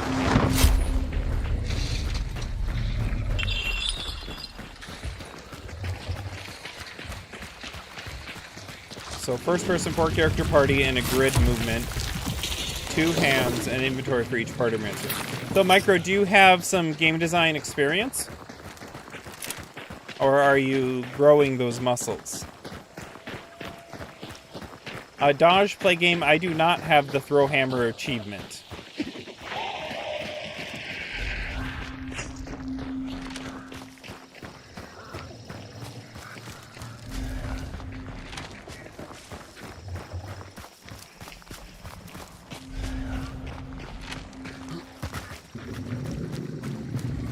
Horse right there.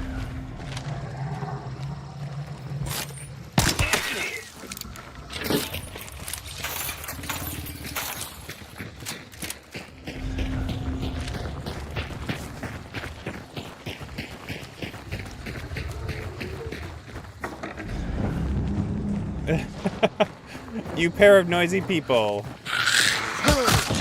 As a Us. solo, I love people like you. Yes, they're calling us noisy.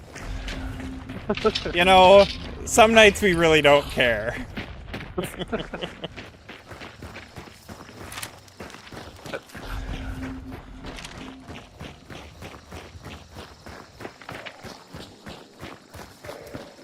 Oh, that was a bad thing to Yep. kind of make noise too, though. Nope.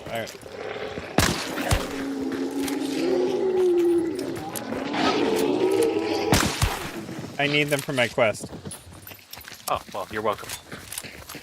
I did that on purpose. Oh, someone asked what I thought about the quest system. I wish they were more interesting than, hey, be restricted to this gun you hate. I like what they're doing. I'd rather have them than not, but I'd like to see them do stuff a little bit more creative, or even if there were some quests that interacted with the world more. Oh, come on. Good try, good try. I would love to see a quest that's like, hey, pick up something at Lawson Station and do something with it. Here we go. Here's a quest idea. Have like 3 spots marked on the map. And have the quest be like, pick up this gun and kill an enemy hunter with it. And so you go there and you find whatever gun or consumable is there, and your quest is to play with that. Rather than knowing what your quest is as you head in. Oh, I missed. There you go. There's more noise for you guys. I can't talk and aim. Just a bunch of 3 stars. Doing 3-star things. Man, there are a lot of highs in this. Yeah, so I think there are things they could do to make a quest feature more engaging. And especially in the setting they have. Even if it was something like, you know, you go in and you see your map marked and you need to blow something specific up with dynamite or whatnot. I feel like there's a lot more they can do than take this gun and deal damage with it. So it's a good start, but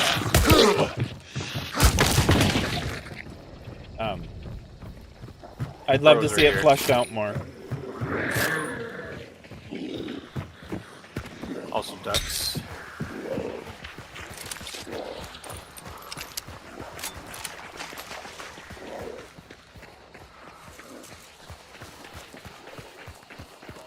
I hear dogs at port. Yeah.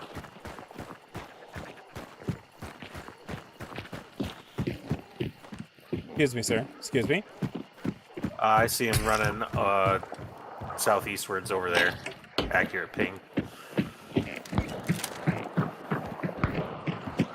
Anything cool up here? There was a concertina bomb. Okay. That's them shooting Let's right go now. say that hi I to saw. them. Can you re-ping what you were talking about? It was way down there, and they were moving left. Okay. You got poison? Yes. Oh, I just switched down a bit. We can make that. We don't need to kill him. Poor guy.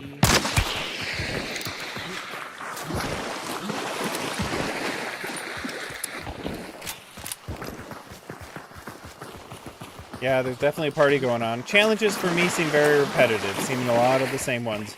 Jumble, I hear you, and that's my thing is... Oh, dogs, hold up. They're coming. Sorry, did you get that? Nope, that's fine.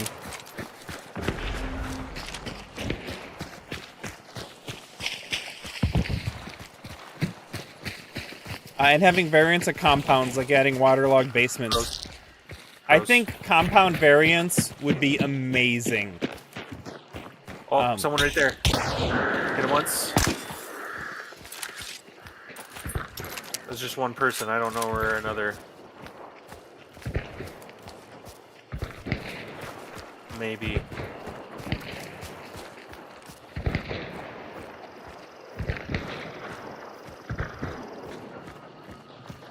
Over here. He made it. Oh, yep.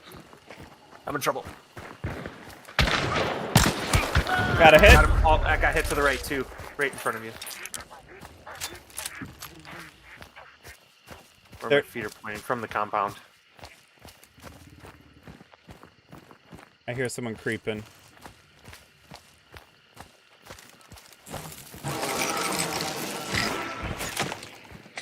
Sounds like Is a that an crossbow. arrow at you?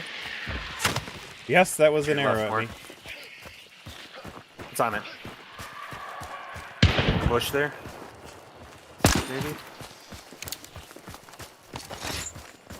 I don't know Yes, where he the came bush. from. Yes, the bush. Ah. Yep, right behind the bush. I almost was just going to throw a concertina bomb there, but...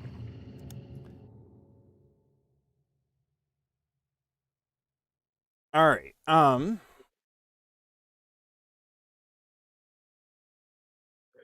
Micro, I made a comment somewhere, being overambitious, with trying to import some of the Trials vibe into the... Yeah, that'd be cool. I like... There's a line of, they want people to be able to accidentally do it, and they don't want it to become the focus of the game, but they want you to engage with the system.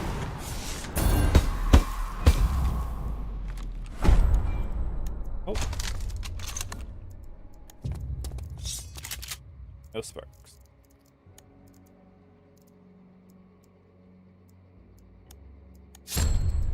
I love... Did you want to? Oh, what? Did you want to switch to a trios lobby, or do you want to keep doing duos? Oh, I'm fine doing duos. I've got no agenda. Okay. I probably got one more game on stream. Cool.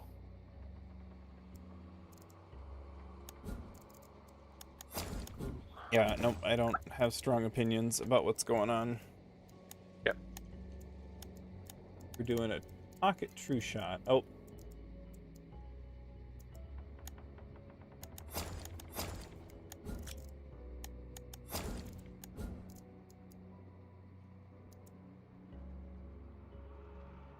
And having variants to compound, yeah, variants to compounds. I think I mentioned this in the match right before we died. I would love variants. I don't know if you guys ever heard of the game Prey from like 2013 or something. Maybe it's not that old.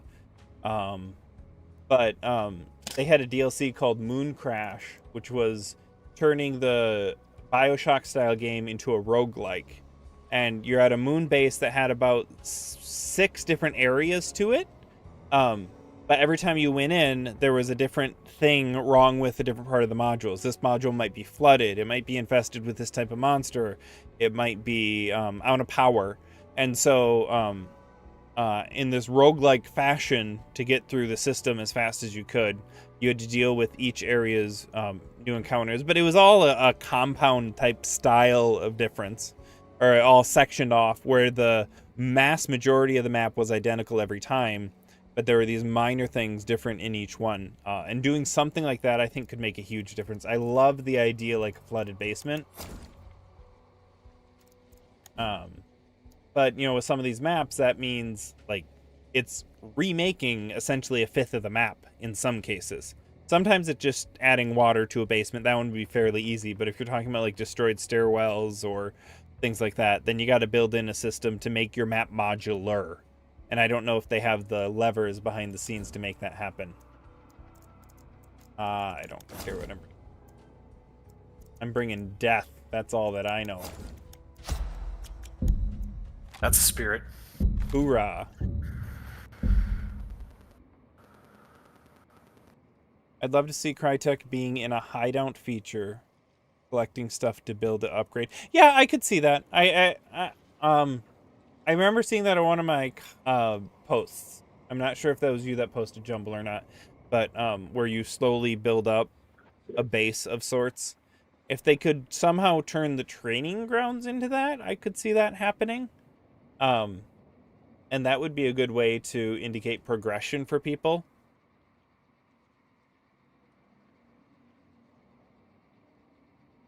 I'd imagine water devils inside the basement of a pitching crematorium. Oh, that's awful. So pitching crematorium gets flooded and the whole thing is shallow waters and water devils spawn in it. I love that. Oh. Theron, first time joining the stream. Thanks for joining. Glad to have you.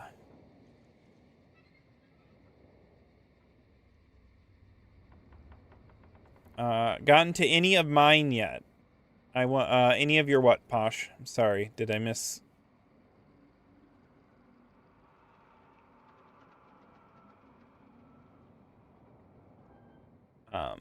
We already went through the comments on the videos, and so oh, I want a tavern too. We have a tavern. DeSalle has a tavern. Upper DeSalle has a tavern.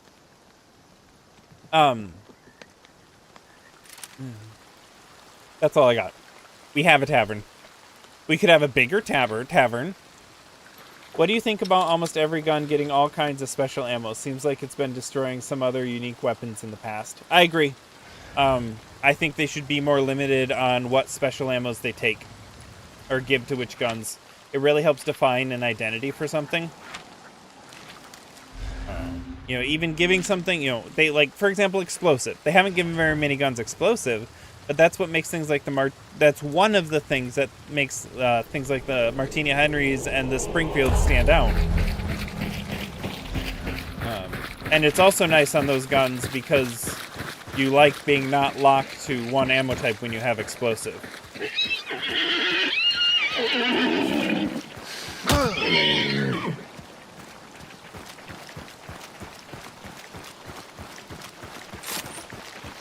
I'm scared they're going to add dum-dum rounds to long ammo in the future. I don't think they're going to. I would be really, really surprised. Oh, someone's here.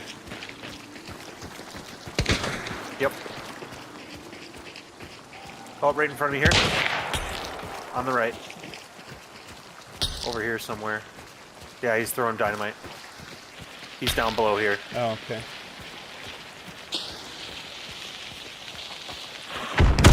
What? That reached me? Dirty. That's silly.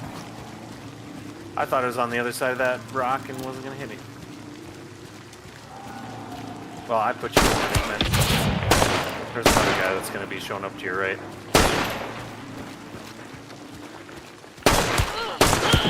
Nice kill. Guys, I like the true shot.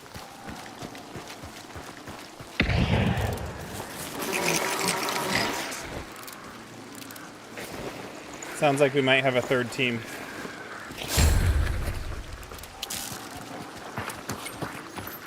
Here they come.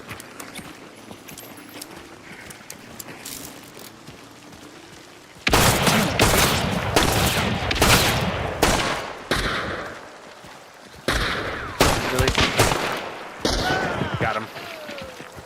Alright, the thing is not red anymore. I think we got him.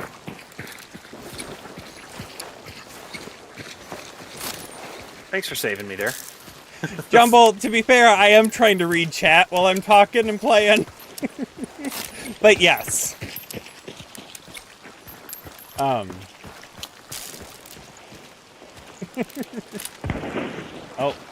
I thought they... Okay, I'm healing. That was way to the northeast. Was that? Did I just panic and hear that further than it is? No, that's on the other side of this compound here. Yep. I think someone's coming up.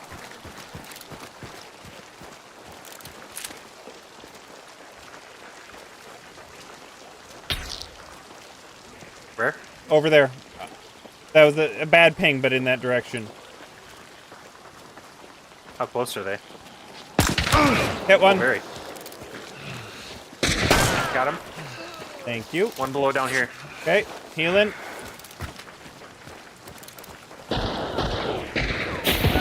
Oh, she just turned and one-shots me. Oh, I hit her okay. twice. I hit her twice. There. Guys, I like the true shot.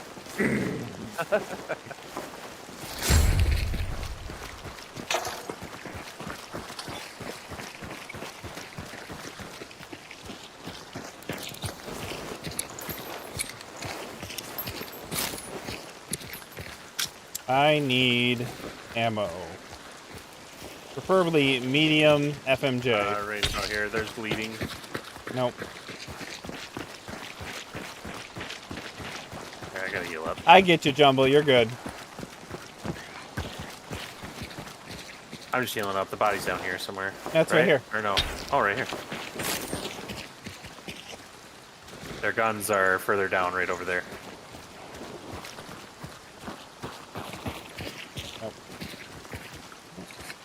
Pretty sparks.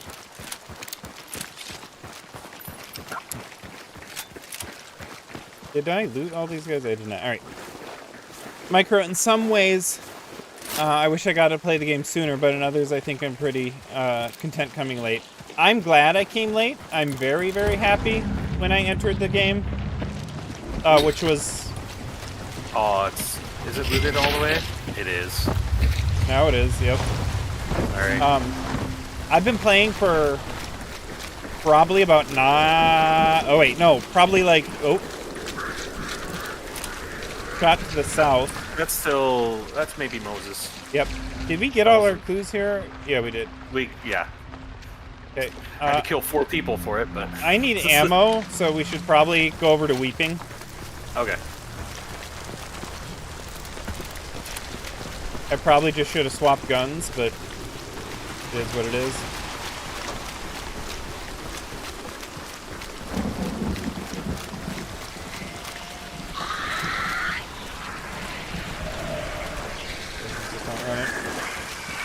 I started playing, I think, probably about a year and a half ago, at the absolute most.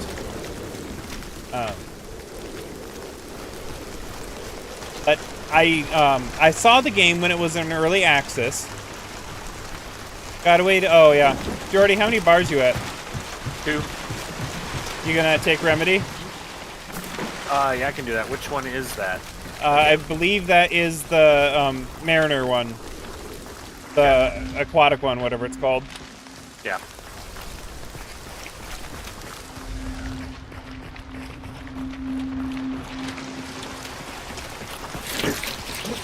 That was not as much ammo as I wanted.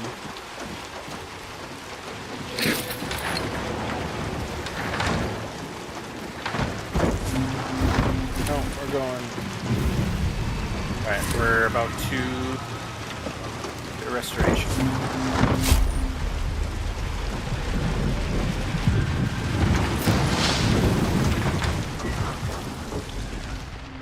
As a solo back then, it felt more isolated and scary. No solo revive. Much, much more intense, but rewarding as well. Oh, yeah. Yeah, like, even now, I came before solo revive. But the game does feel less rewarding, but more accessible now. And, like, that's a trade-off, because if people don't get in and stick around, like, you don't have players. And so you have the problem where Hunt feels like a really hardcore game. And it was back then. And it like, was. More hardcore. Alright, I'm meat heading. Yeah.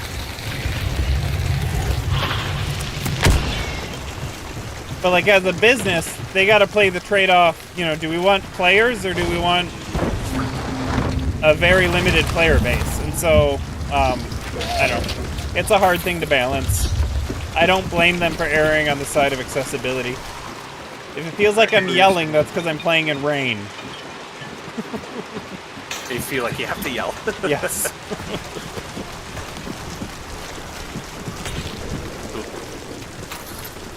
Toolbox in there. Where's this clue? Oh, it's up in that house. Is there another? Oh, I did grab one. Oh, there it is. Okay. Oh, this is different, isn't it? This, like, walking path right here? Is that always...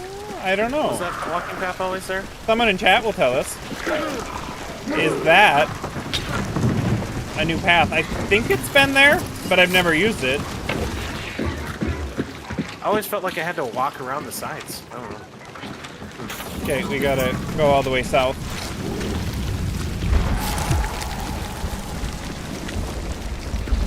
Third partying as a solo has to feel like a cakewalk now, as long as both parties don't comp. Yeah, I don't...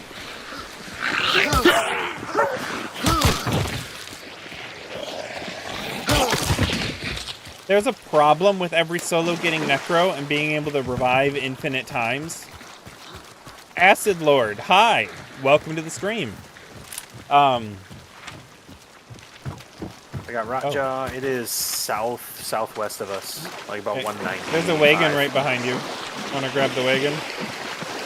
I don't really have a big need for it. I have. I want 6 more bullets. Okay. I'm going. You don't need to come. I want the wagon. This is for me, Jordy. Never split the party. Burn the solo or trap them. My problem isn't that. My problem is when I'm in a 3-team fight and I kill a solo thinking it was part... Oh, whoops. My inventory is full. Never mind. I'll just grab my ammo and go. And not knowing, A, if that was a solo, and B, if it had Necro. Like, I think 90% of my frustration would be concerned, or relieved, if you could use Darksight to see if a dead character could be revived or not.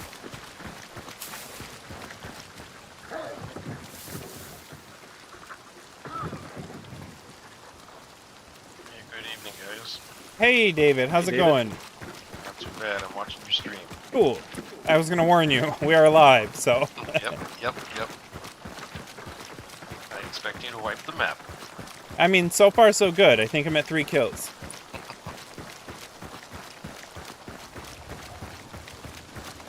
I'm just here to make him look good. Just kidding. I'm just worried for the few traits added to the game. Sure feels like...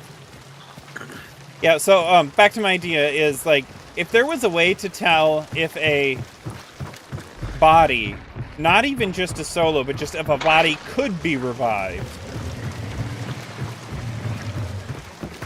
I would be happy. So, like, Toes, you can stop towing or you're getting booted from the stream. Okay, bye. Oh. Oh, we're by Rotjaw and it's red.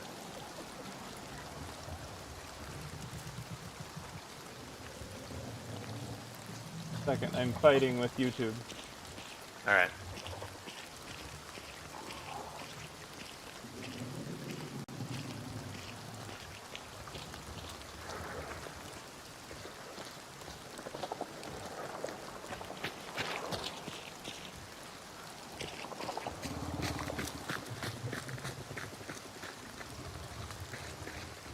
Thank you, Toes. We're by Rotjaw and it's red. Okay. It's fine. If you just stop licking my toes, you're fine.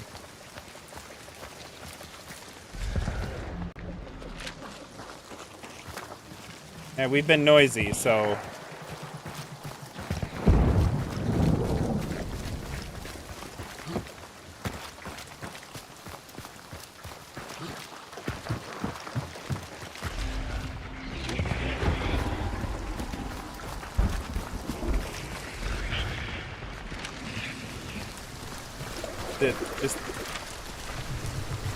Okay, Rotjaw's here, so we could just be picking up people in the actual compound. Yeah.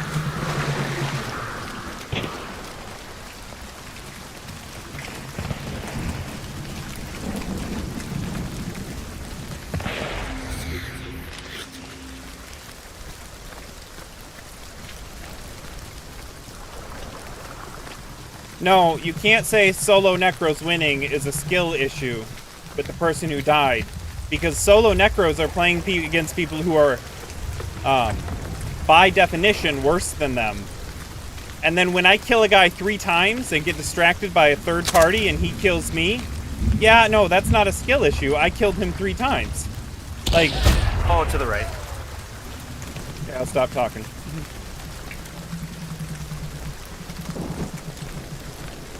Sounded like it came from the building. You don't. Yeah, I don't have necro. And it sounded fairly close. Vicro, I agree. Yeah, that was 13 meters away, by the way. Okay.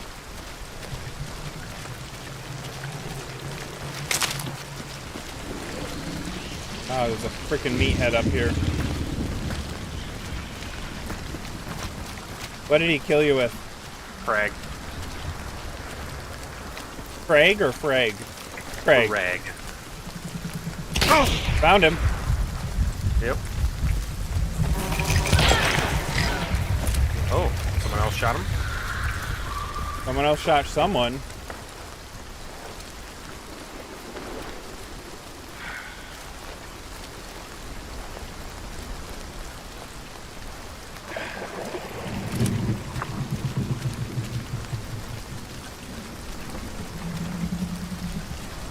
I haven't even seen anyone. Yeah, I didn't see him either.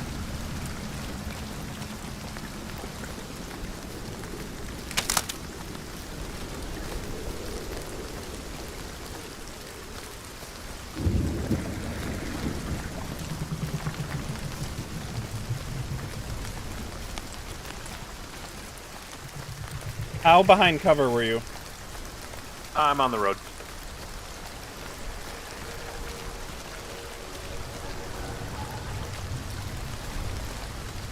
So very, very behind Yes. cover.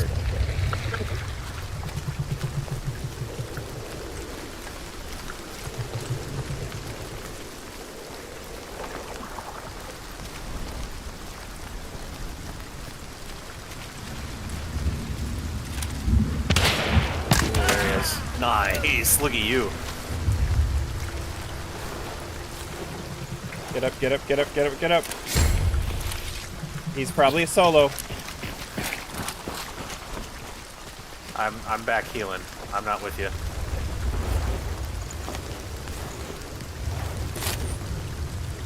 Oh, I forgot to bring something to light him up. I've got something that can light him up. Is he lit up already? Yeah, I had a bottle. All right, you're gonna start trying to push in then. It's Rajah's white now.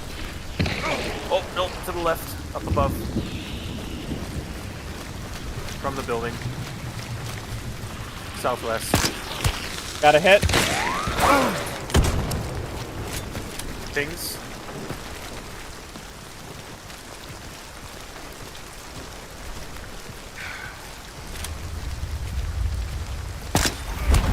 Got another hit.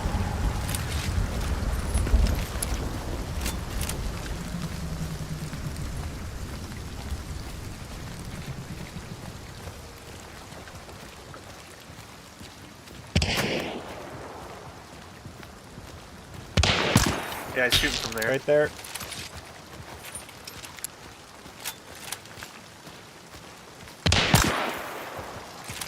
He's running up here.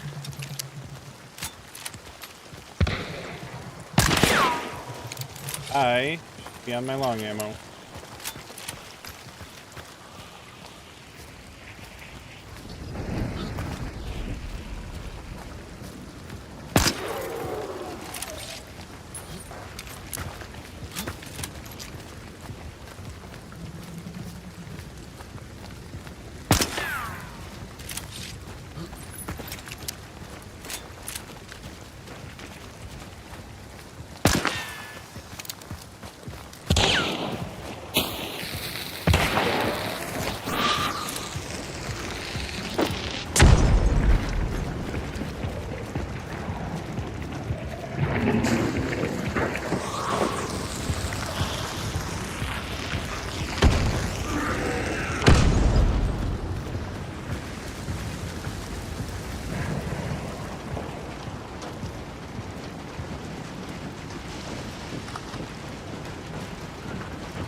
is. He's somewhere above me.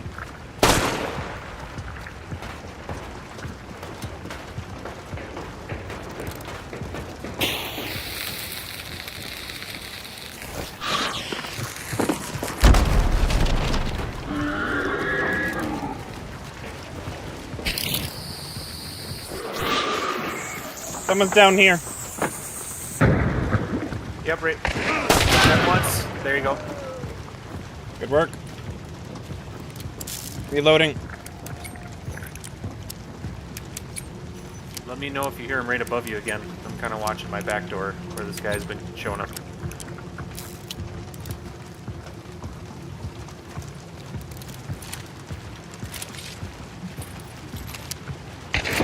Got him, right above you.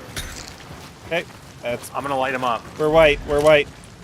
Oh, we're white? I Alright, assume. I'm still gonna I light him up assume just this in was the case. duo. So we have a body here and a body there.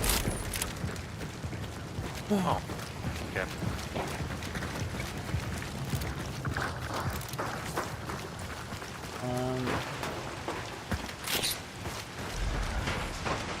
Good play. Good play. I lit the guy on fire up here. That's fine. His body's burning. Let him burn. I'm looking for an axe or something. I've got one. I'm coming. Okay.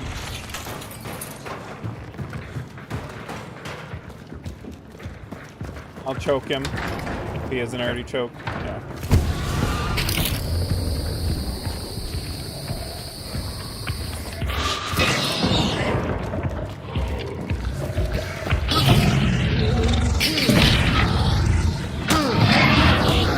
There's a sledgehammer here too. All right. Oh, there's a health kit there. I do need a health kit. Healing up. There we go.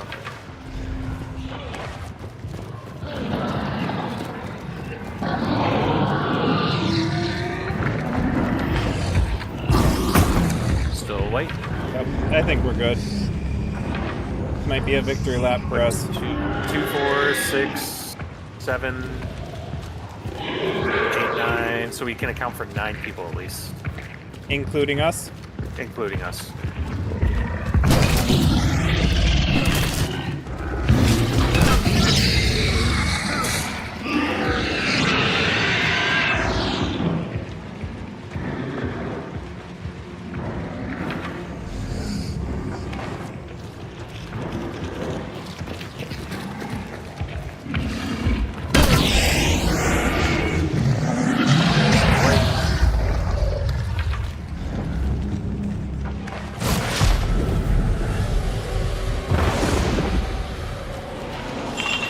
Two restorations in a match. That's not bad.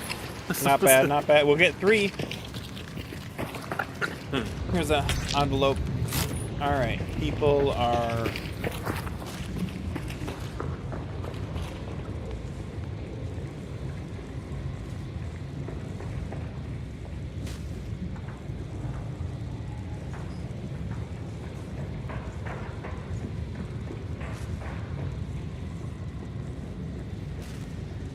Oh, 2 boxes taken up here. Never mind.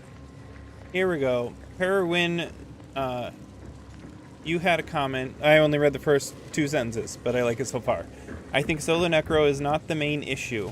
It's mainly caused by RNG in a fight nowadays, with not knowing who's the solo with necro, or why is that hive not chasing him because of a shadow trait.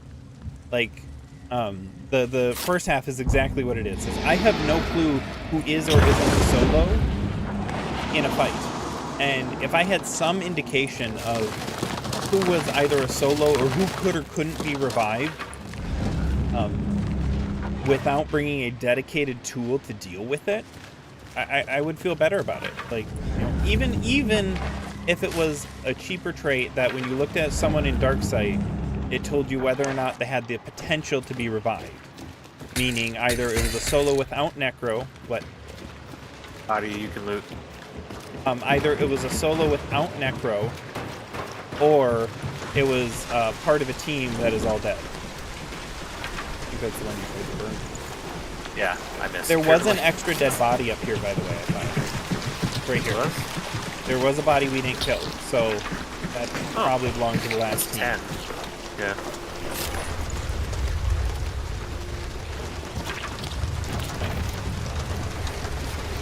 Go ahead. I'll get out of your way. Thinking around. And that's what it comes down to me, is I don't know if I need to watch someone, or if I'm playing in a lobby. I've had times where 3 people show up on me at the same time, and I kill one of them, and behold, it was a solo, and it was a duo. Those are the issues I complain about, not the fact that someone I expected to be a solo got up and killed me. Like, that sucks, but I get that. I can live with that. It's when I have no information to work off of. I already got that, apparently. You remember where Raja was?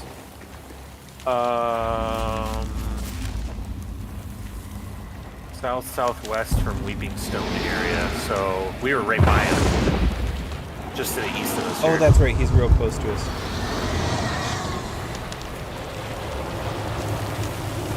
Technically, you could just get away with pushing solo on pro. If you're looking to make things easier on yourself specifically, it's not a major issue. No, I'm not looking to make clear. it easier. I'm looking at to make it more readily understandable, or easier to understand the battlefield for everyone. Look at this. Alright, I got some poison. Acid Lord, the real thing here is Sounds more over here. MMR volatility for solos. You know, I agree with that too. Acid right Lord, here. is that just the fact that you get to go against worse players just because you're queuing up solo is reasonable. Like there's a level of reason to that, but I think getting that on top of the 5 revives.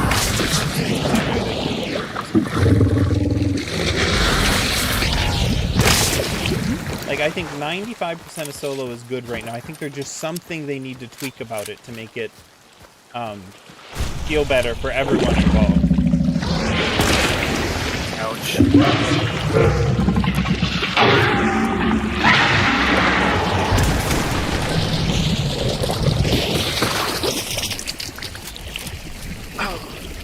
I showed up right next to me as I ran in.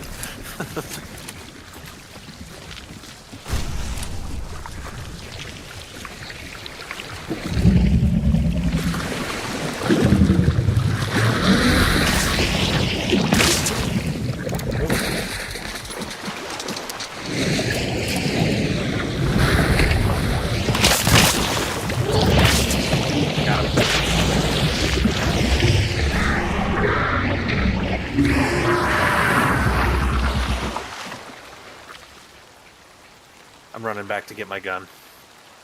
Okay. I guess just carry something to burn bodies at all times. And some That's wire. what I liked about the flare changes. Yep. That made that a whole lot better to use a flare Oh, gun. I didn't hit banish. Derp. Yeah. I think that was a really good thing about the flare channels is the flare change is that it was a slight nerf to Necro. And I think it was justified. I don't mind that they get all the revives. Like, that's no longer my concern. But my concern is when I have to assume every solo is a solo with Necro. And so whether or not they have Necro, I have to burn all my resources. Like, I burnt out solo members of a trio being afraid that they're solo members of a trio. Sorry, individual members of a trio thinking they were solos. You know, now the other buddies pushed in on me at that point, but it's the fact that every single body that downs, I have to pretend it's a solo, like it's jump up and kill me in 10 seconds. Like, I would be happy. Another way they could do it is give it a 20-second window for them to try and revive. I don't know. I don't want to go far into this, well, any further into this tonight. I think there's some change that needs to be happened. I think it's in the best spot it's been since they added solo revive, but it doesn't feel good when you're when you think you're fighting a trio and it was a duo and a solo.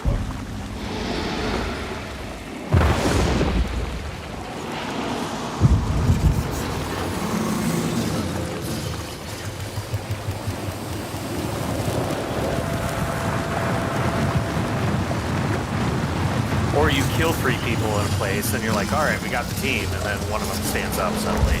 Yeah, that's it. Like we've had times where we've killed 3 people thinking we killed the whole team, and one of them was a solo. Like it's those situations I think that are jank, because if I wipe 3 people, or if a team wipes 3 people, and there wasn't a 4th person around, it's normal to assume that that's a trio. Like, actually, I think I remember a time where Ty and I were playing where there were 3 people we killed. Or there was a big fight, and like 3 of the 5 people in the fight were solos, and we made the mistake of thinking that it was a duo and a trio. Dogs. Oh, I need those. Oh, I'm out of poison ammo.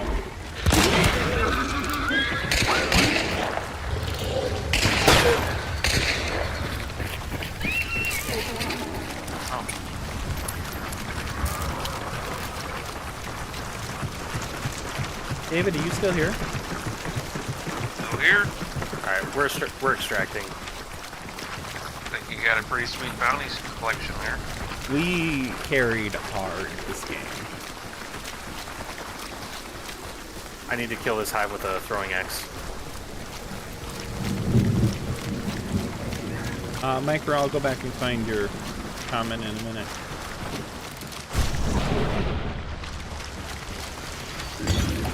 Oh, if you see dog cages, break them, please. Yep. The cages.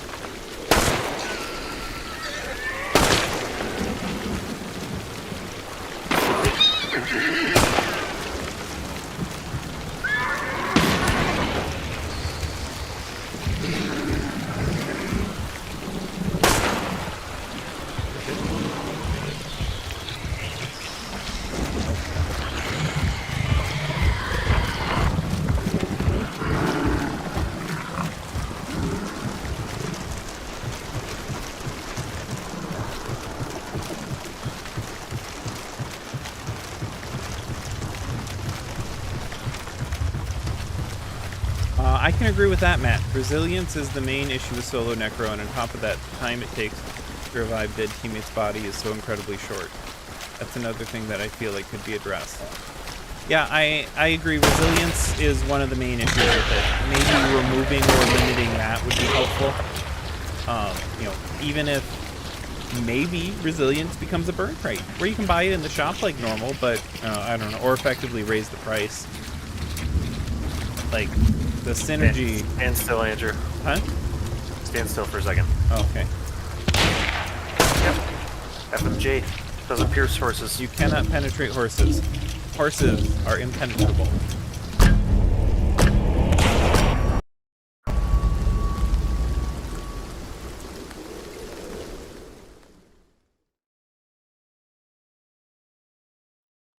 Yeah, Micro, because I'm totally not thinking about it before I realized that a lot of solos have resilience, which seems like a no-duh thing. There were a lot of times where I would shoot a solo when he stood up and he didn't die, and I was like, what?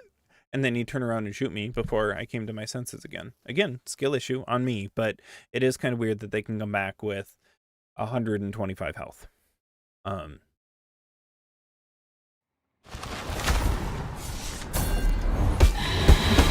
And like, so Matt, even though you're saying, the main issue with solo Necro is resilience, like, you agree there is a problem. Resilience could be the same trait, but instead of giving all available health immediately, it could be a faster working regen shot on revive. If you take damage during the revive, it stops the regen. Yes.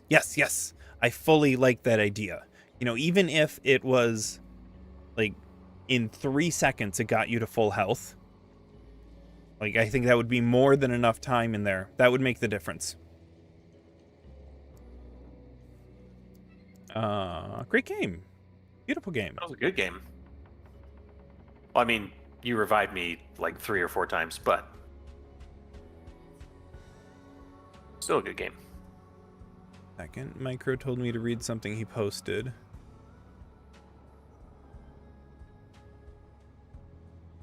gonna find it. It's getting longer.